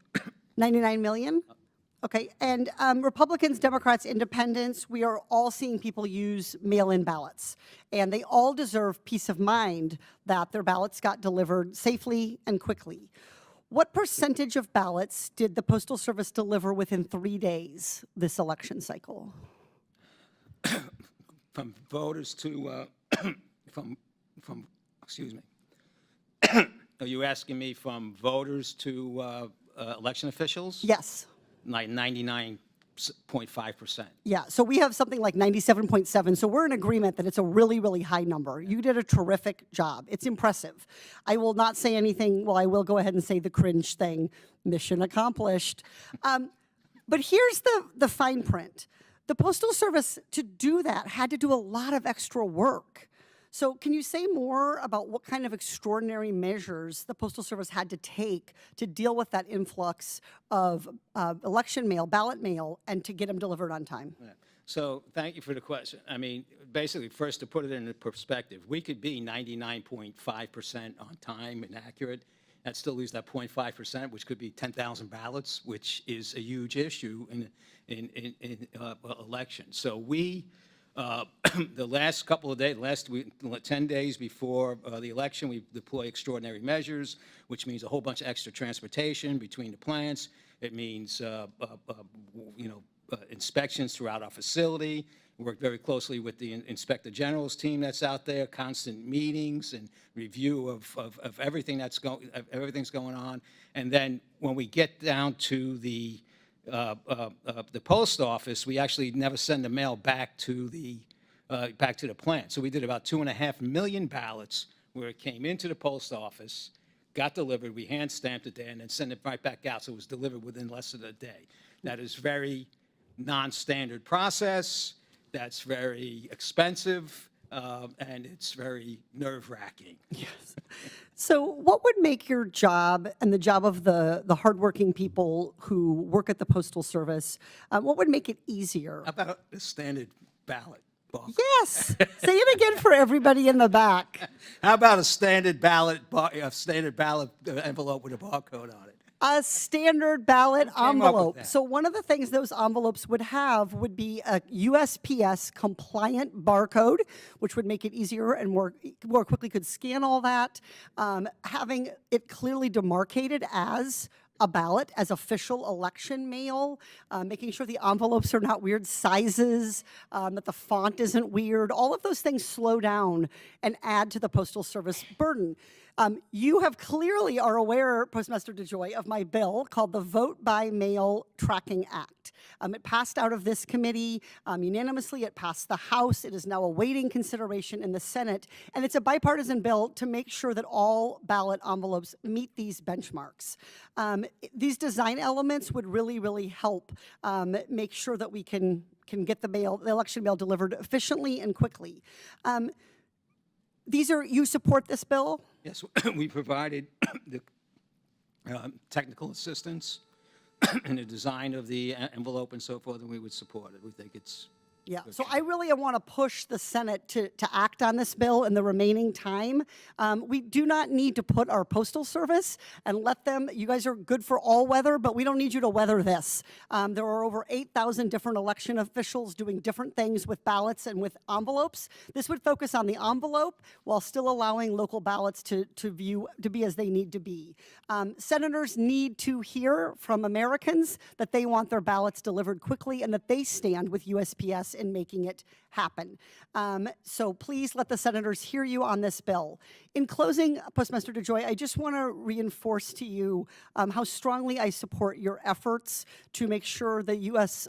Postal Police have the resources they need to keep our mail carriers safe as they're delivering more and more high-dollar packages and high-value packages, especially in the holiday season. I know that their safety is a top concern for you, so I want to encourage you to address that. I also would want to thank you and encourage you to continue to work on your efforts to deal with so-called porch pirates and package theft. I know this is something that requires a lot of adjustments, but I think the Postal Service is really the gold standard for that, and I'd like to have Congress act on my porch pirate acts to get your competitors up to that same level of safety for packages. Thank you so much, and I yield back. Thank you. Chair recognizes Mr. Goldman. Thank you, Mr. Chairman. Thank you to the witnesses for being here. I have been hearing over the last couple of years more complaints from constituents about issues with the Postal Service than probably any other issue. And the problem is significant, as I'm sure you know, because it's not just letters that are delivered by mail. It's critical documents, tax refunds, work permits, green cards, all sorts of immigration documents. And it's a significant problem. And I want to talk a little bit about that and see where we are. My office has worked on 100 cases, approximately 100 cases of lost or stolen mail that includes passports, work permits, green cards. We have 40 open or recently closed lost check cases that represents $3.8 million of stolen checks. We've been able to get about 700,000 back, but there are many checks that are stolen multiple times. I know this is a problem you are aware of, and I know that you're doing what you can, both on your side, Mr. DeJoy, and through the Inspector General's office. But I would point out that New York is ranked the highest out of any state in mail theft-related check fraud, and New York City is the worst metro for package theft in the United States, with $945 million in losses last year. Now, Ms. Hull, the Office of Inspector General does not regularly publicize the data on mail theft complaints submitted to the office. Can I get your commitment to audit my district, the 10th District of New York, and provide us with the information on where the investigations, any of the investigations have gone? We can definitely work with you and your staff on what we're doing in your district already. If there's a need to do some more audit work, we'll work with you all on that. We have a number of complaints in New York and have worked. I think we have about 125 open investigations related to mail theft right now in Manhattan, Brooklyn, and Queens. So we do a lot of work in New York, and we're happy to talk further about that. Thank you for that. I also sent a letter about 18 months ago in March of 2023 to you, Mr. DeJoy, urging the Postal Service to increase its attention on mail theft. I got a one-paragraph letter response from Government Relations, which referred my concerns to the Postal Inspection Service, and have heard nothing since that. Since you do also oversee the Postal Inspection Service, what more can I expect you to do on this issue? When was the date of that letter, sir? March 30th, 2023. About that time, we rolled out Project Safe Delivery, which are a bunch of initiatives across the country, both in terms of visits into major cities like New York, where we team with local prosecutors and local police departments and do like a raid of the city to find mail-related theft, and that resulted in a lot of follow-on investigations and some arrests. We're implementing we have 80-year-old locks and keys. We're implementing new. Yes, that's a whole nother issue. We've gotten control over our key mechanisms. From the standpoint of, we used to have thousands of people control, and we're down to about 60 across the country, and we're instituting new locks, electronic smart locks, and then also dumb locks, which the digital mechanism is within the lock itself. Yeah. I think all these efforts are important. I mean, the problem is that the problem is getting worse, not better, and I don't know many more details about the project that you're describing, but this is an ongoing problem. And with the Delivering for America, where the service is getting worse and costs are going up and more mail is being stolen, you put it all together and it's not a very good outlook. And I fully expect to hear back from you and to coordinate with my staff and you, Ms. Hull, to determine what is going on with this mail theft and what we can do to curtail it. Thank you very much. I yield back. Chair now recognizes Ms. Budzinski from Illinois. Did I pronounce that right? You did. Thank you, Chairman. Thank you. Thank you, Chairman, and thank you, Ranking Member Raskin, for holding this important hearing and for giving me the opportunity to wave onto this committee for the hearing. I appreciate that. Postmaster General DeJoy and Inspector General Hull, thank you for being here and listening to the concerns that many of my colleagues are sharing regarding the recent proposed changes to the Postal Service. I represent Champaign and Springfield processing distribution centers in Illinois. Under your Delivering for America plan, both of these facilities would be downsized and consolidated into the St. Louis and Chicago distribution centers. This means my constituents' outgoing mail would have to travel hundreds of miles, additional miles, before even being sent out to their final destinations. With the current degree of service already substandard, these changes are just quite frankly unacceptable. This is even more concerning given the findings in Inspector General Hull's report following the implementation of these changes in Richmond, Virginia, which found that these changes, quote, contributed to a decrease in service performance for the Richmond region that continued 4 months after the launch. So my first question is to Postmaster General DeJoy. Can you promise my constituents in central Illinois that they will not see declines in on-time mail performance if there is a change in operation at the Champaign and Springfield distribution centers? And I'd really appreciate just a simple yes or no. They will not experience what we experienced in Richmond. So No, they will not. they will not experience what we experienced. Additional delays. Okay, that's encouraging. Postmaster General DeJoy, the Champaign Processing and Distribution Center also employs over 200 career and pre-career postal employees, and the Springfield Processing and Distribution Center employs over 170 workers. According to the Mail Processing Facility Review, there's expected to be a net loss of over 100 employees at the Champaign Processing and Distribution Center and over 30 at the Springfield Processing and Distribution Center. How are you ensuring that all of these employees are provided with other employment opportunities, given that there will be no processing and distribution centers in central Illinois following these changes? I don't, if you got that data out of a filing that we had, the intent of the plan, number one, is to also bring other type of if we in fact make that move for those particular locations, we will be also driving package delivery business into that location. So our intent is that people will have jobs in those particular areas. If we will work with attrition. We have a lot of attrition in the Postal Service, and we'll work through attrition. And I also got to go back. Some of these locations we are evaluating with regard to the new 3661 we just filed, and they may or may not be continuing in that direction. That was a big study we did to try and get our hands around where do we get savings from. But I could follow up with you on that if that is if one of the cases. The people are going to be okay.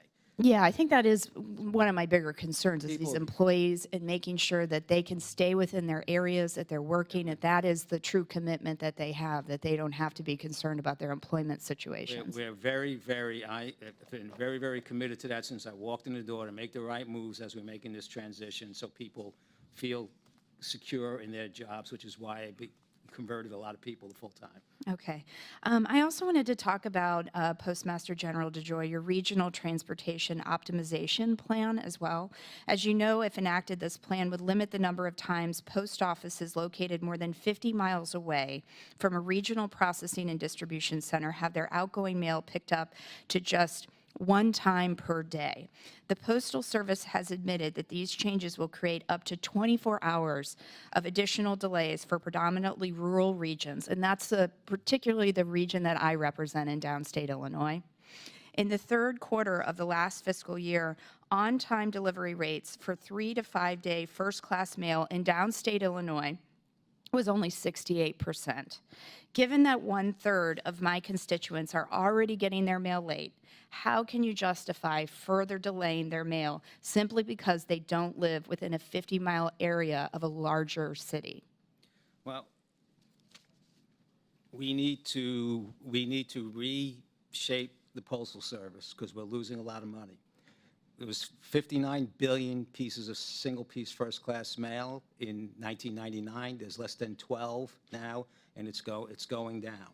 What I will say in this plan, right now we have trucks going out in the morning empty and coming back empty, then going back at night empty and coming back empty. What we're proposing in this new plan for those further areas, we go out and deliver and pick up the mail at the same time. Then we will accelerate it through the system, right?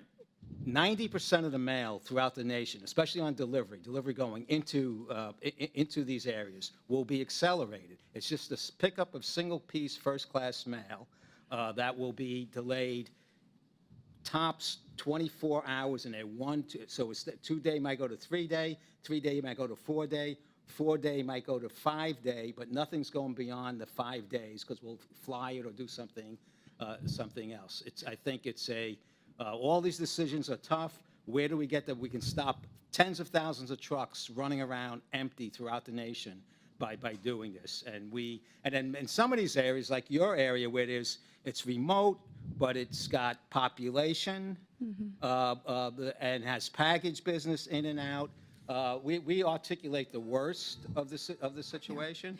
I think there's some other opportunities for those particular areas. Yeah, and I know I'm out of time. I just want to say that these changes can't be made on the backs of rural America. And that is my very big concern, that the focus is on these urban cities, these big cities, at the detriment and at the loss of services for rural parts of our country. That's a very big concern. I yield back. Thank you. All right, gentlelady's time's expired. That concludes all of our questions, and I want to thank our witnesses for being here today, for your testimony.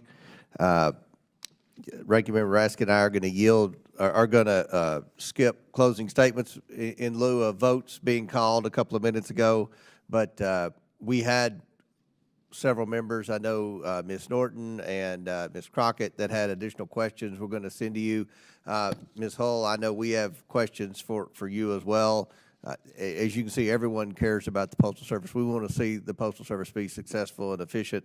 So we'll be in touch with you, and I'm sure we'll have lots of more communication this next Congress. So, Mr. Chair, could I just do a Yes. UC request? Yes.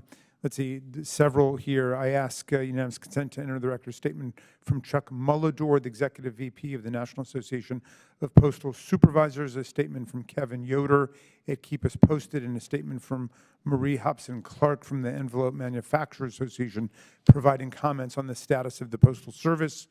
Without objection to order. And I'd like to ask UC to enter into the record a report from NDP Analytics dated March 24th titled... Without objection to order. And unanimous consent to enter in the record a submission from the U.S. Postal Service to the Postal Regulatory Commission, including the FY 2025 performance targets for each market-dominant product. And finally, a request to enter into the record this May 11th, 2022 letter from former Chairwoman Carolyn Maloney to Mr. DeJoy that she sent following the committee's April 4th hearing on the Postal Service's electric vehicle procurement, which highlights the Postal Service's original analysis of the costs and benefits of EVs, underestimated cost savings from EVs, and used outdated gas prices. The problem, yeah.